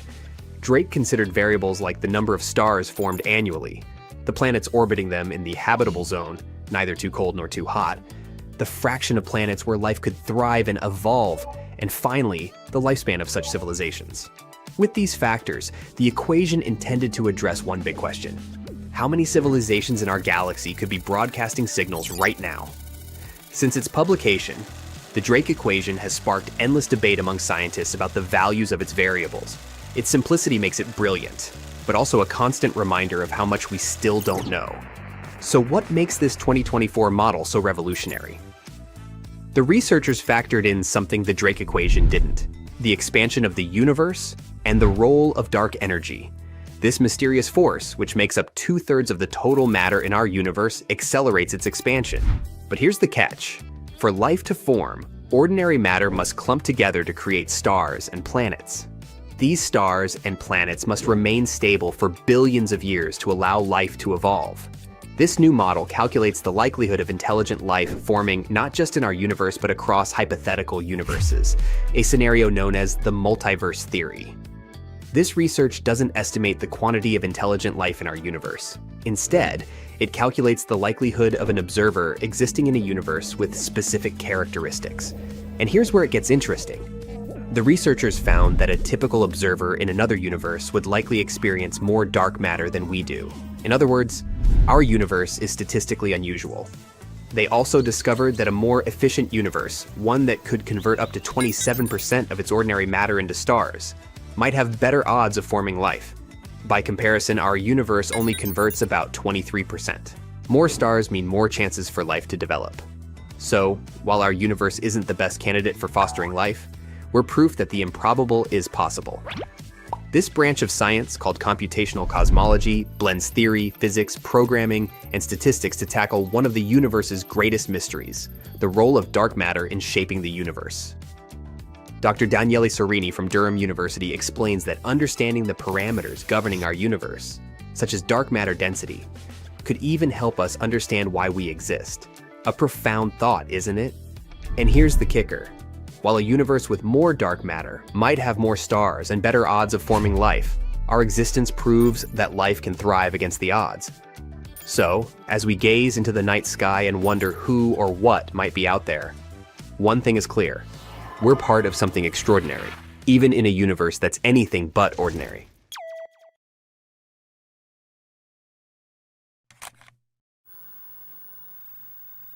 On a cold January night in 1978, two neighboring military installations, Fort Dix Army Base and McGuire Air Force Base in New Jersey, became the stage for events that might have forever altered our understanding of extraterrestrial presence on Earth. Known as the Fort Dix incident, this case remains one of the most enigmatic and heavily classified stories in military UFO encounters. A quiet night, shattered by the unexplained. Around 3 a.m. on January 18, 1978, Security Patrol Officer Sergeant Jeffrey Morse was conducting a routine perimeter check at McGuire Air Force Base. Everything seemed normal until radio chatter reported unidentified flying objects hovering over nearby Fort Dix, moving in tight formation and emitting an eerie bluish-green glow. Radar operators soon confirmed the anomaly. These objects maneuvered in ways no known aircraft of the time could. They hovered, changed direction abruptly, and vanished from radar screens as if toying with their observers. A close encounter turns violent. By 3:30 a.m., the situation escalated dramatically. A military police officer at Fort Dix, patrolling a remote section of the base, radioed that an oval-shaped object with no visible features had descended over his vehicle. Suddenly, a humanoid figure, about 4 feet tall, with grayish-brown skin, an oversized head, and elongated arms, appeared in front of him. Panicked, the MP drew his sidearm and fired 5 rounds into the being, followed by a 6th shot at the hovering craft. Immediately, the UFO shot upward and vanished, while the wounded creature fled toward the fence, separating the two bases.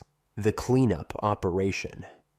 Within minutes, a team of unidentified soldiers in blue berets, with no insignia, arrived, cordoning off the area and pushing back regular personnel, including Morse. Witnesses later described how the team sprayed the body with an unknown substance, covered it with a white sheet, and placed it inside a large metallic container marked with blue symbols.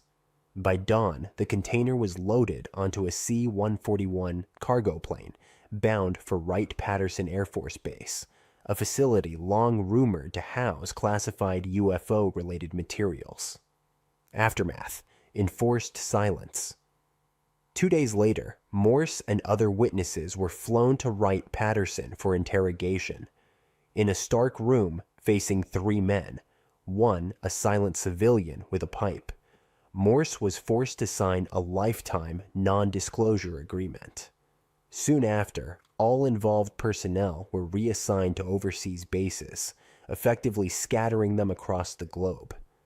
Morse was sent to Okinawa, Japan, where he spent 2 years before finally breaking his silence. Fact or fiction? In 1980, Morse reached out to UFO researcher Leonard Stringfield, sharing his account.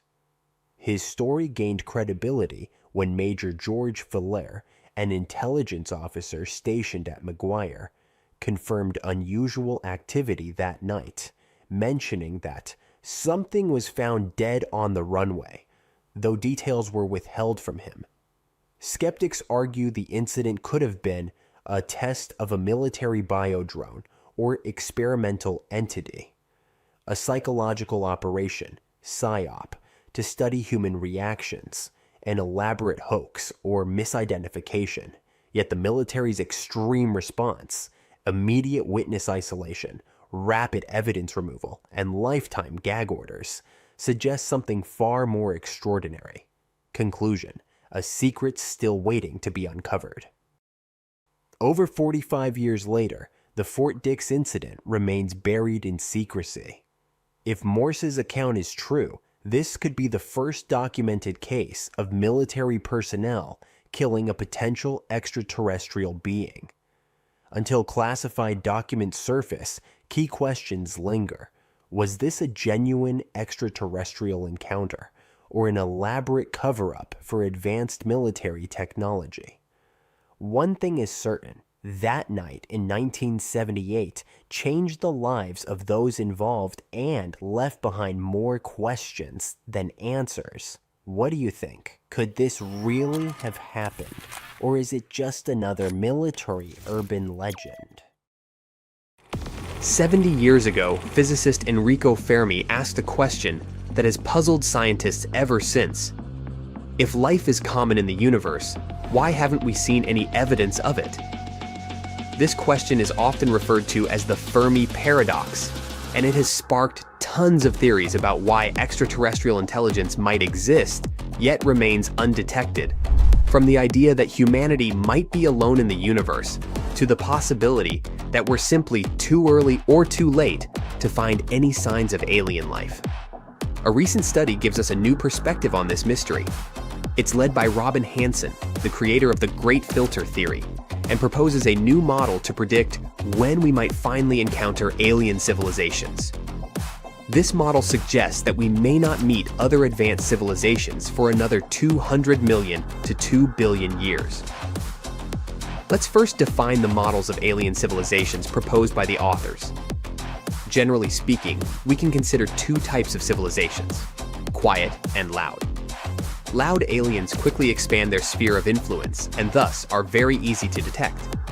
Quiet aliens are difficult to detect as they do not expand or change much before going extinct. We have little data on them. So let's take a closer look at the loud aliens. Since they should be easy to detect, we can fit theories about them into our data and say a lot about them. The authors presented a particularly simple model of loud aliens, the so-called grabby aliens. It is a model with only 3 free parameters.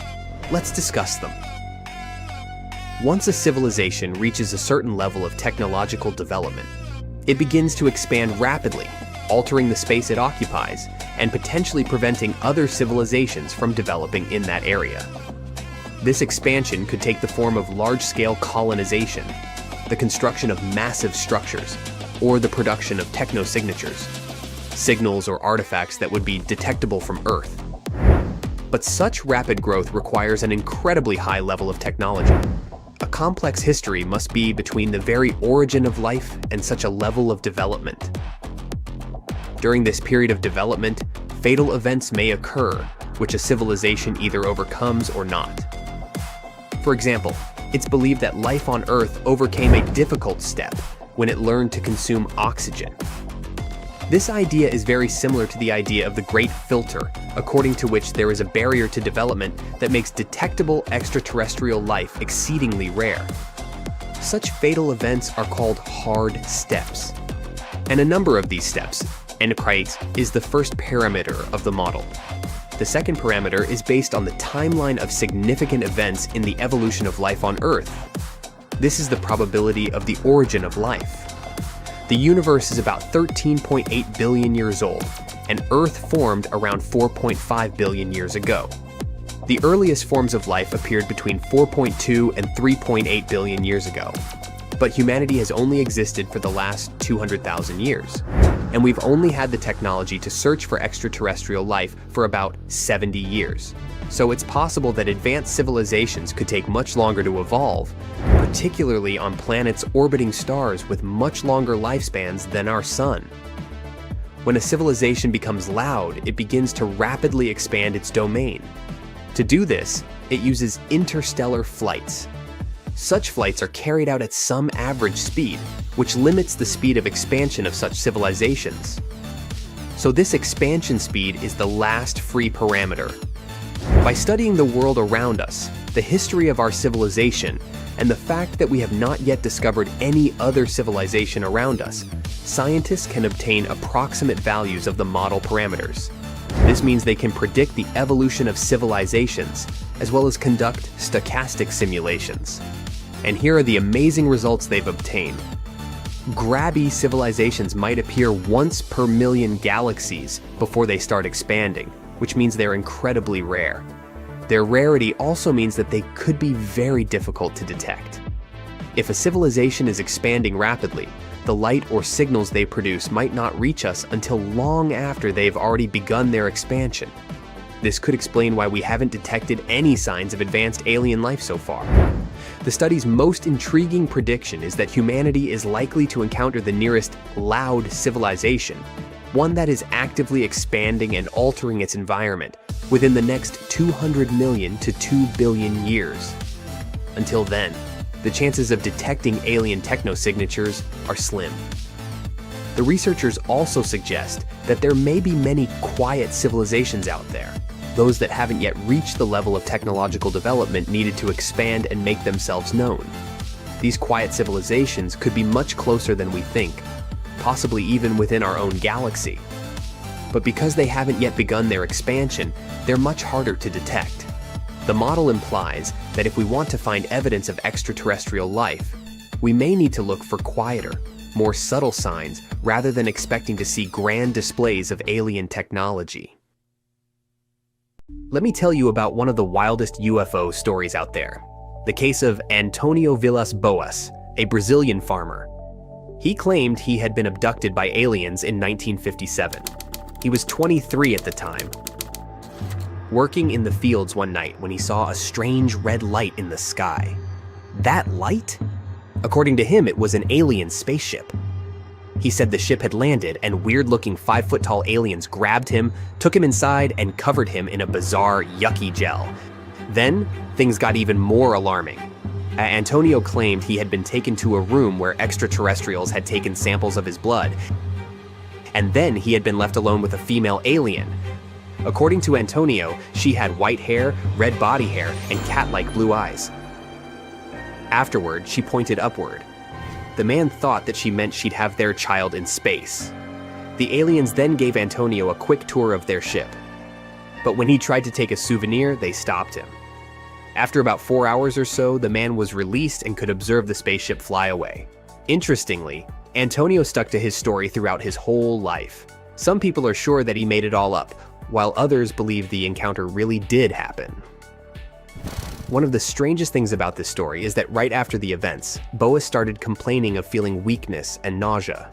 He also suffered from headaches and lesions on the skin. Strangely, they appeared without any kind of bruising. After the farmer was examined, he found out that he had been exposed to a large dose of radiation from some unidentified source. His symptoms were those of mild radiation sickness.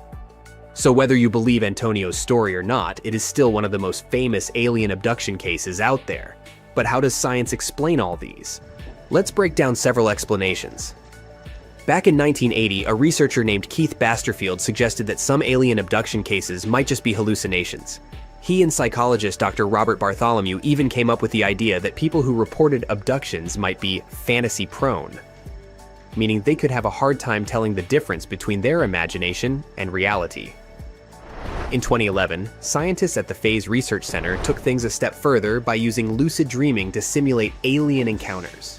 They found that volunteers who were aware they were dreaming could actually create abduction-like experiences. In fact, 75% of the volunteers had dreams that felt just like encounters with aliens. Another explanation involves the phenomenon of sleep paralysis. Many people, about 40%, experience sleep paralysis at least once in their lives. When this happens, they can have vivid dreams, and sometimes those dreams involve aliens. The combination of a super realistic dream and being unable to move can easily convince someone that they were abducted. Some experts think alien abductions might be linked to mental trauma. For example, D. Scott Rogo, editor of the magazine Fate, suggested that people who claim to have been abducted could be dealing with personal crises or recovering from past trauma. Such cases might also be false memories from hypnosis. Regressive hypnosis is a controversial technique used to uncover lost memories of alien abductions. While some believe it can help people recall genuine experiences, critics argue that it often leads to false memories. Hypnotists might accidentally suggest ideas during the session, leading people to believe something happened that never actually did. Studies have shown that around 50% of memories recovered through this method are likely made up. So, whether it's dreams, hallucinations, or false memories, there are plenty of theories explaining why some people genuinely believe they've been abducted by aliens. In the middle of the previous century, flying saucers were constantly making headlines. America was going through a surge of reported UFO sightings. So, it shouldn't probably come as a surprise that the American authorities, namely the U.S. Air Force, created a couple of short-lived programs. Those were Project Sign and Project Grudge, and their main goal was to look into that phenomenon. These programs were followed by likely the most famous of them all, Project Blue Book.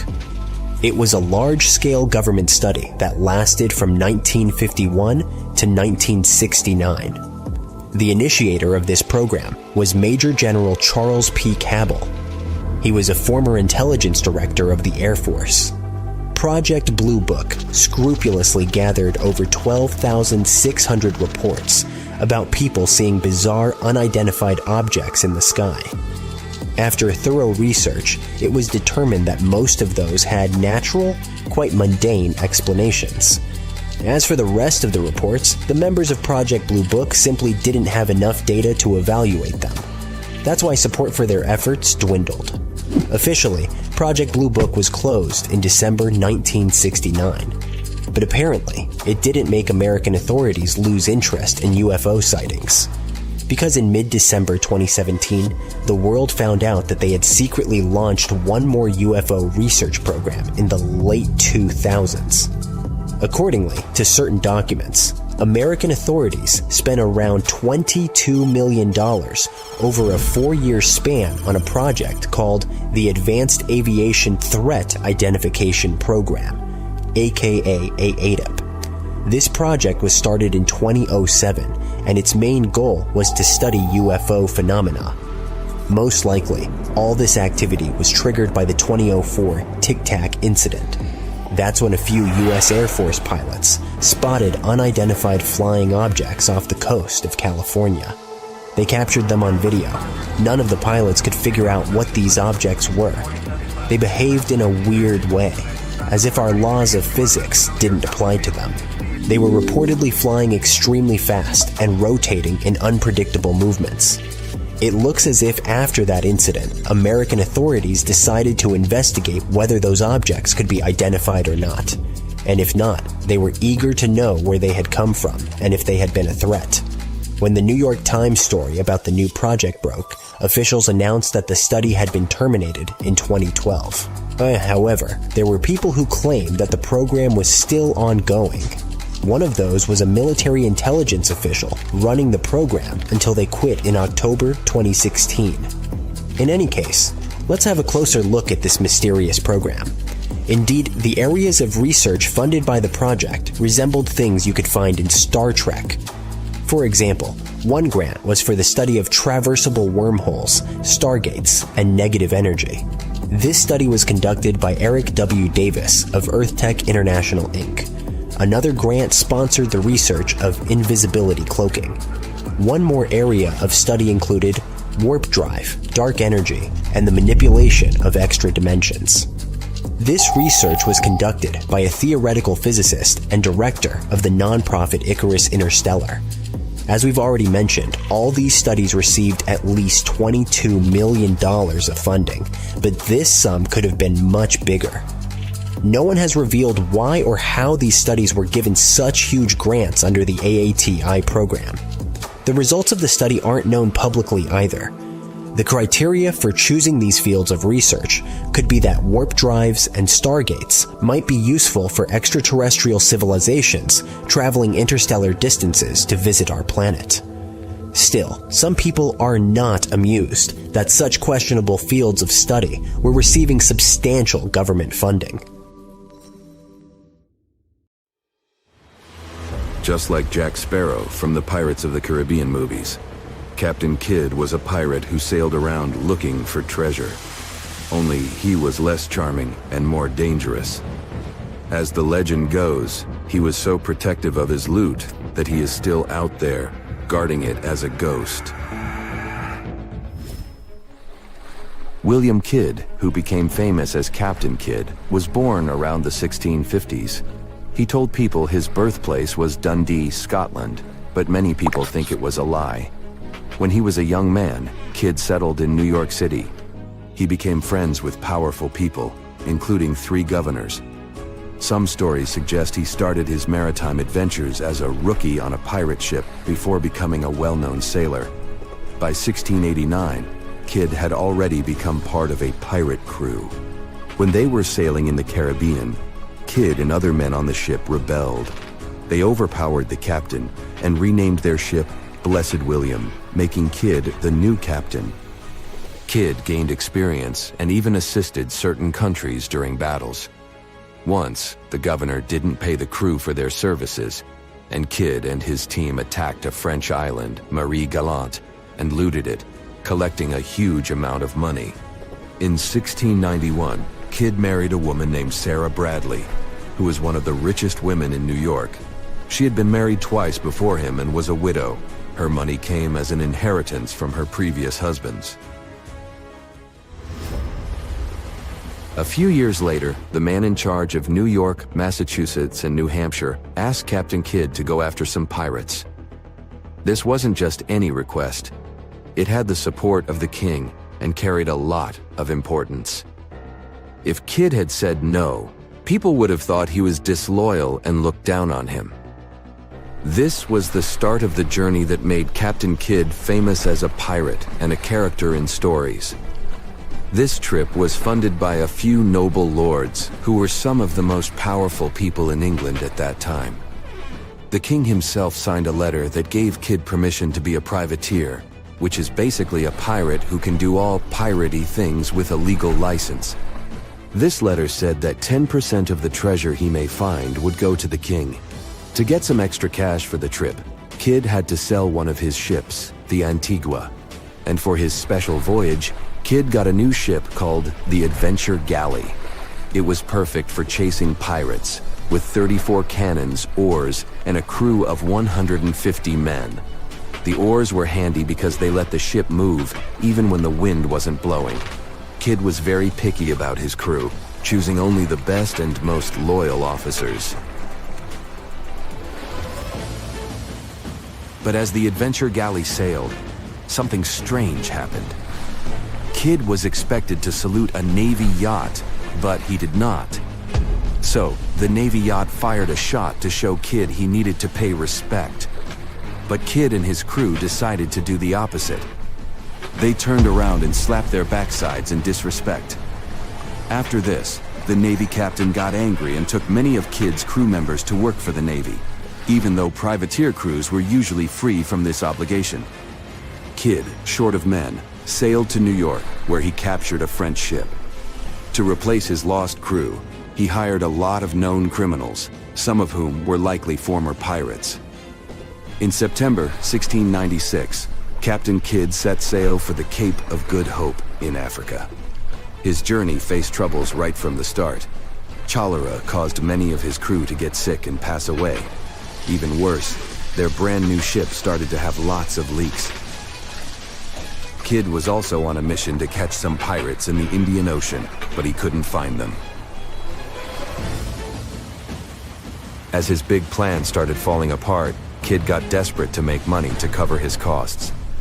The worst happened a few months later. Kidd attacked one of his own crew members because the man wanted to board a Dutch ship, but it would have been considered an act of piracy. The man passed away due to his injury. Things were going downhill fast for Kidd, and a Royal Navy officer declared him a pirate. Kidd changed his ship's flag to look like it was French and captured a big Indian ship called the Quedagh Merchant. It was loaded with valuable stuff like silk, gold, and silver. Kidd decided to keep the Quedagh Merchant and sailed to Madagascar. There he met another pirate named Robert, who had taken Kidd's ship years ago. There are two different stories about how it went. One says Kidd was nice to him, and the other says Kidd was scared and wanted to wait for his backup to attack. But whatever the case, most of Kidd's crew left him to join Robert.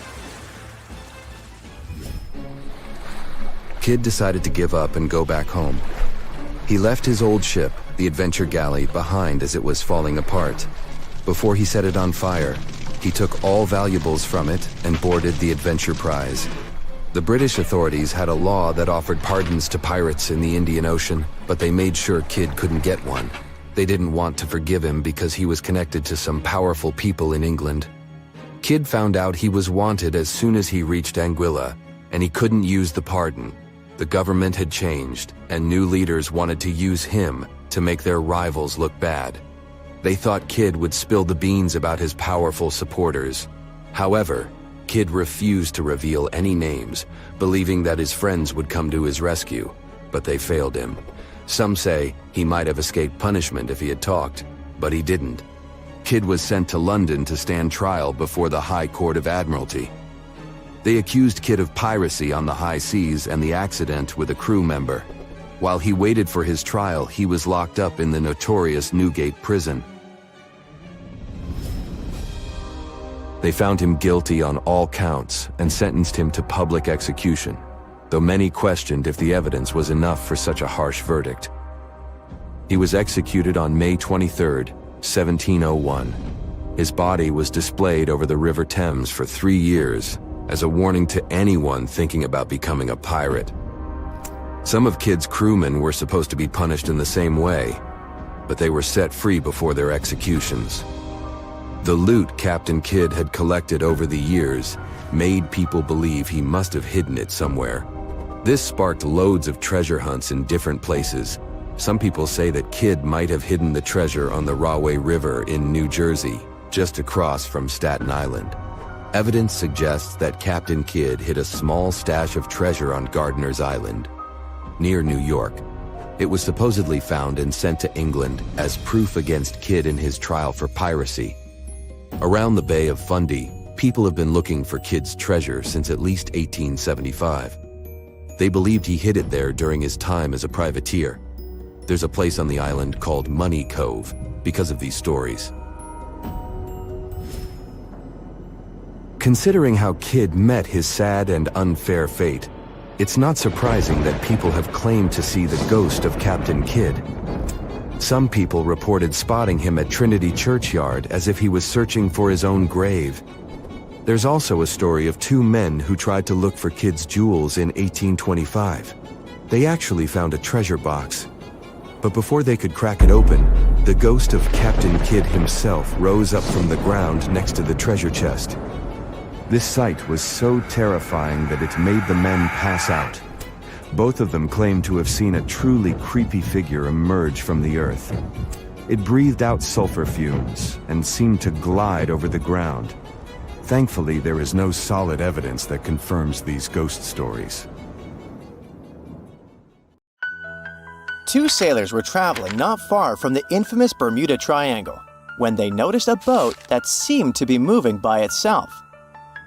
The sails on it were down and the motor wasn't running. One of the men was Matt Rutherford, the first man to ever sail non-stop on his own around North and South America, who has seen a lot during his voyages. But this one was spooky even for him. An awfully abandoned boat that could be hiding scary things inside. Rutherford still decided to approach and inspect the vessel to see if there was someone aboard who needed help. This story happened in 2013, but the sailors waited for 10 years before they published the footage. The ghost ship, which turned out to be named Wolfhound, looked like an upscale one, and it probably cost hundreds of thousands of dollars. It seemed like whoever abandoned it was leaving in a rush. There were clothes and other personal belongings all over the main cabin.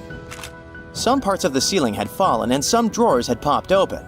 Rutherford was afraid to open doors in cabins, so he carefully searched the boat step by step, and luckily found no people who would need help. The sailors decided to tow the ghost ship back to Bermuda. It wasn't easy because Wolfhound was bigger and heavier than their boat. After days at sea, the crew was running low on fuel and asked a passing freighter to stop and give them some gas.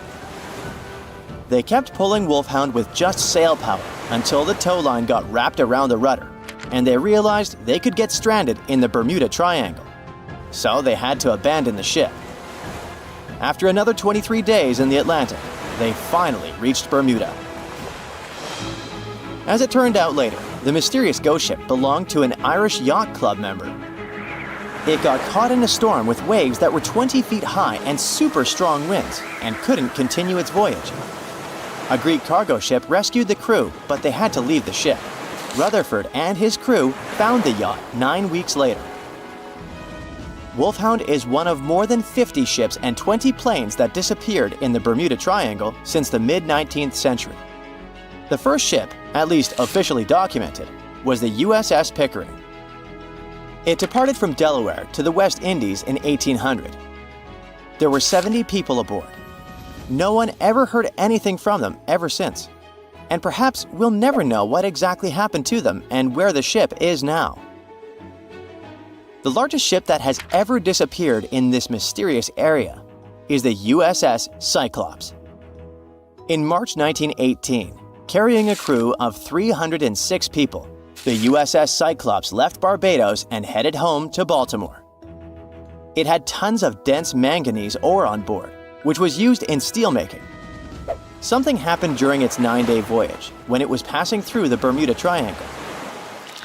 The last message from Cyclops said, "Weather fair, all well," and then it disappeared forever, without even an SOS signal. Another ship that the Bermuda Triangle supposedly took forever was the Cotopaxi in 1925. It was loaded with coal and had a crew of 32 people on board. Its trip was supposed to go from Charleston, South Carolina to Havana, Cuba, but something went wrong and the ship disappeared. Recently, scientists discovered that the Cotopaxi was lying at the bottom of the ocean about 35 miles from St. Augustine, Florida. Divers who like to go down to the wreck nicknamed this spot the Bear Wreck, but didn't realize they were exploring the remains of the Cotopaxi. One of them, Michael Barnett, was trying to identify the wreck for over 15 years. He carefully measured different parts of the shipwreck that survived underwater with his team. When they compared these measurements with old blueprints of the Cotopaxi, they saw that everything matched up perfectly. The size and position of the boilers were exactly as described in the blueprints. This helped them confirm that they had found the Cotopaxi, and it looks like there was nothing mysterious about its disappearance. It was a combo of bad maintenance, poor care, and rough weather. Many of the hatches used to access the cargo hold where the coal was stored were either broken or missing. This meant that if the ship ran into a storm, water would easily get into the cargo hold, and the ship would get unstable and sink. As the Cotopaxi sailed off the coast of Florida, it met a tropical storm. Just before it disappeared, it sent out a distress call. It was near St. Augustine, so all the puzzle pieces fell into one place. People have come up with all kinds of ideas to explain what might be happening in the Bermuda Triangle. The wildest one is that spaceships from other planets are taking these ships and planes away. Or maybe it has something to do with the lost city of Atlantis, a legendary underwater city. But there are also more rational explanations, such as the fact that this area often has wild and unpredictable weather, with sudden storms and water spouts. For hundreds and hundreds of years, sailors have told stories about giant rogue waves that seem to come out of nowhere in the open ocean.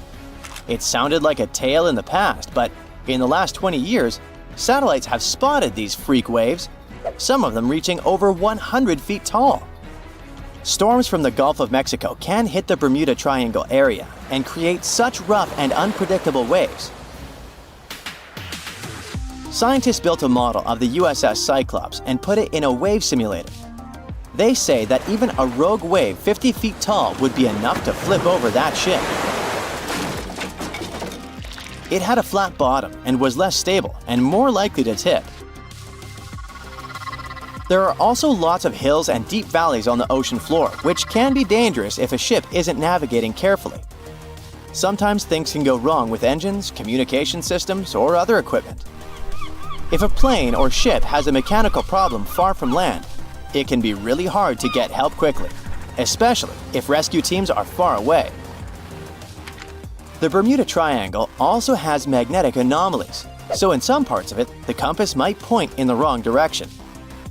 And then there are human mistakes, like misjudging distances, making wrong turns, or not listening carefully to directions.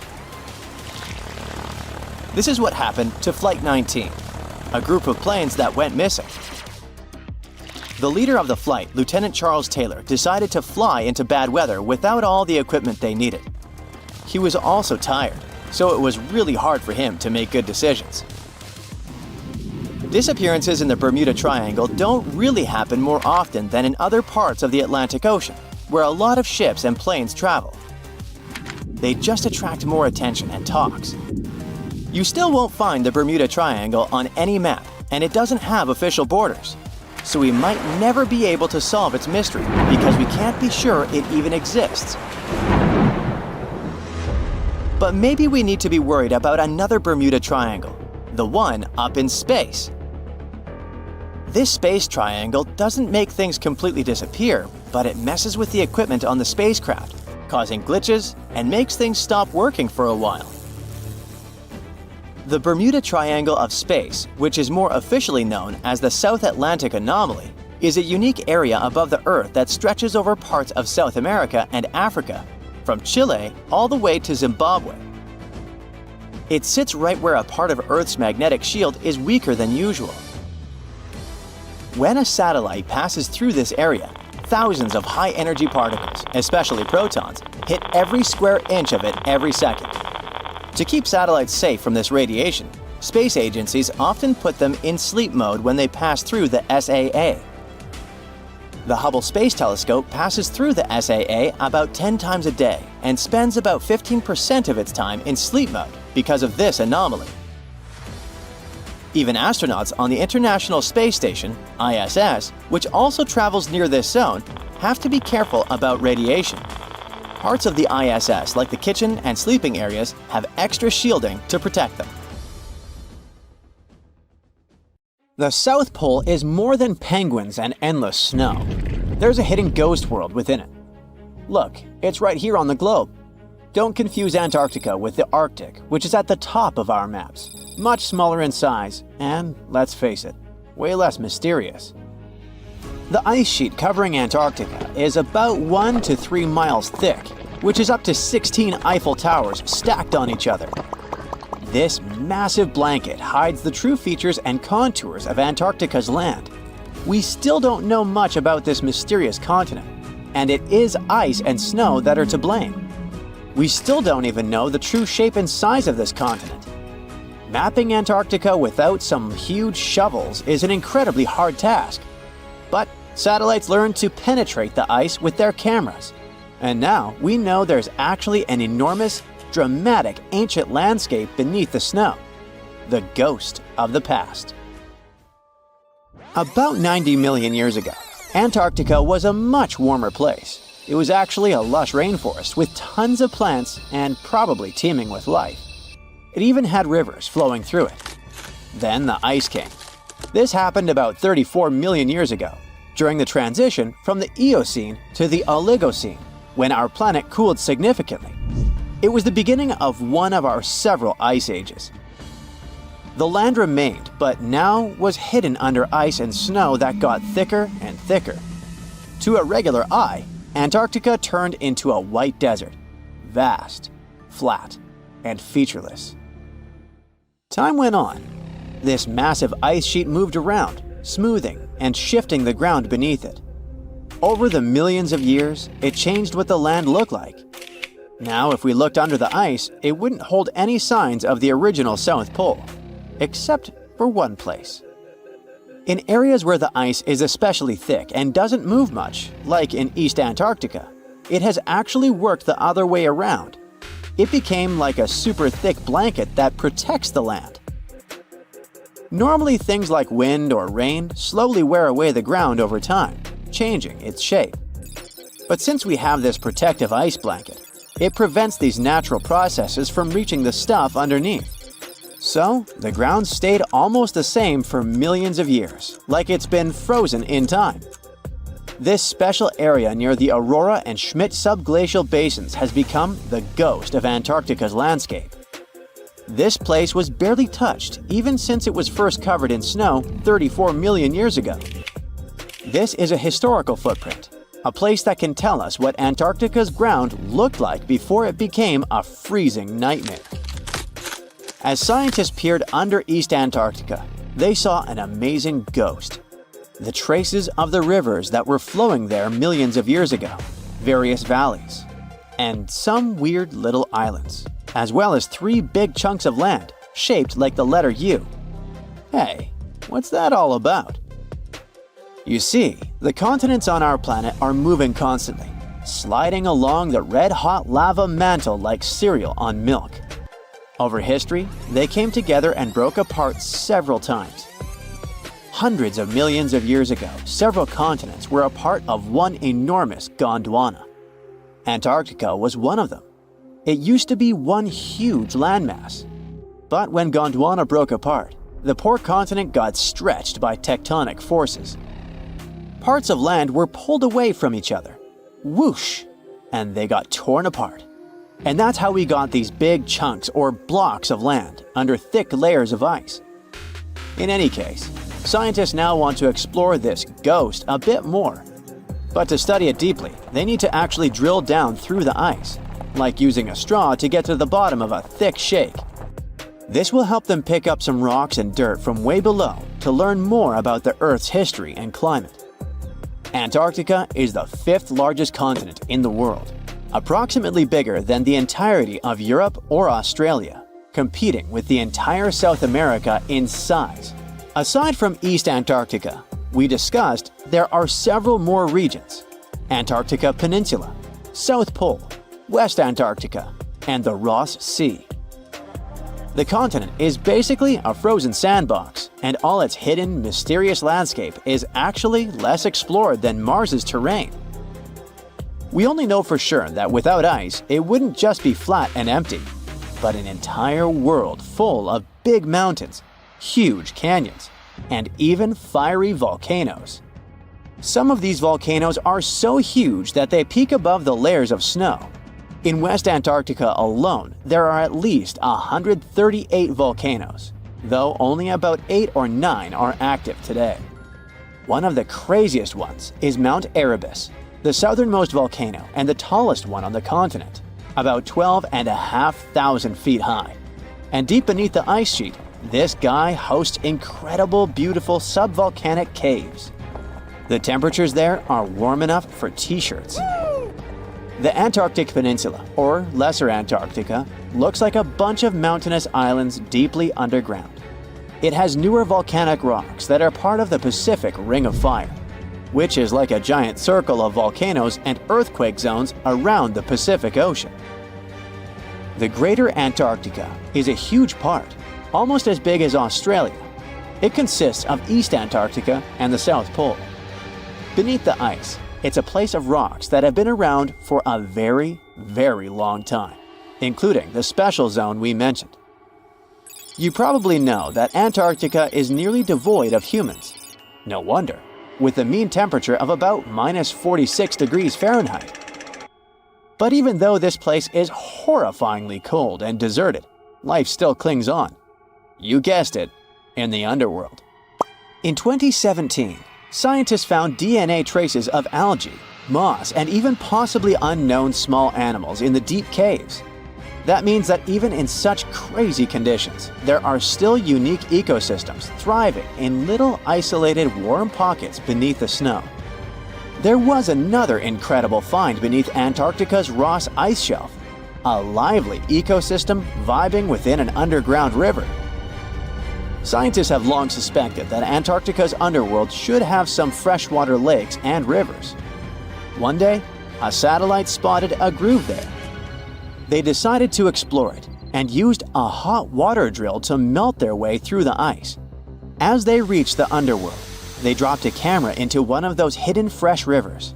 And at first, they thought they'd find just some rocks or something. But instead, they stumbled upon hundreds of amphipods, tiny shrimp-like creatures. Little ones instantly swarmed around the lens. Shrimps blocked the camera and scientists couldn't check out what they wanted to. Pretty funny, but at least that means that there really is an important ecosystem deep within Antarctica. Now, they're gonna explore it.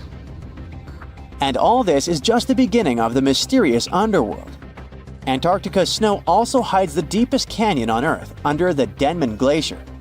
Well, Mariana Trench is still the deepest point on Earth, but it's a part of the oceanic crust, geologically speaking.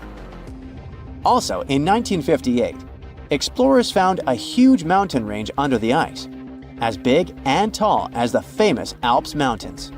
The range stretched for about 745 miles with peaks as high as 1.7 miles. And all this magnificence is buried under tons of ice. Who knows what else we might find there? Antarctica holds about 60% of our entire planet's fresh water, which means it would be pretty bad if it melted. For example, there's this Doomsday Glacier, officially known as Thwaites Glacier. It's a huge ice formation, about the size of Florida, and it's melting right now. Every year, the sea levels rise by 4% because of it. If this guy melts away completely, the sea levels all around the world will increase by 2 feet, which might not sound like a lot, but it would be catastrophic for coastal areas. Luckily, researchers have found that even if its ice shelf were to collapse in the next 50 years, the glacier itself wouldn't retreat as quickly as they feared. It's still losing ice rapidly.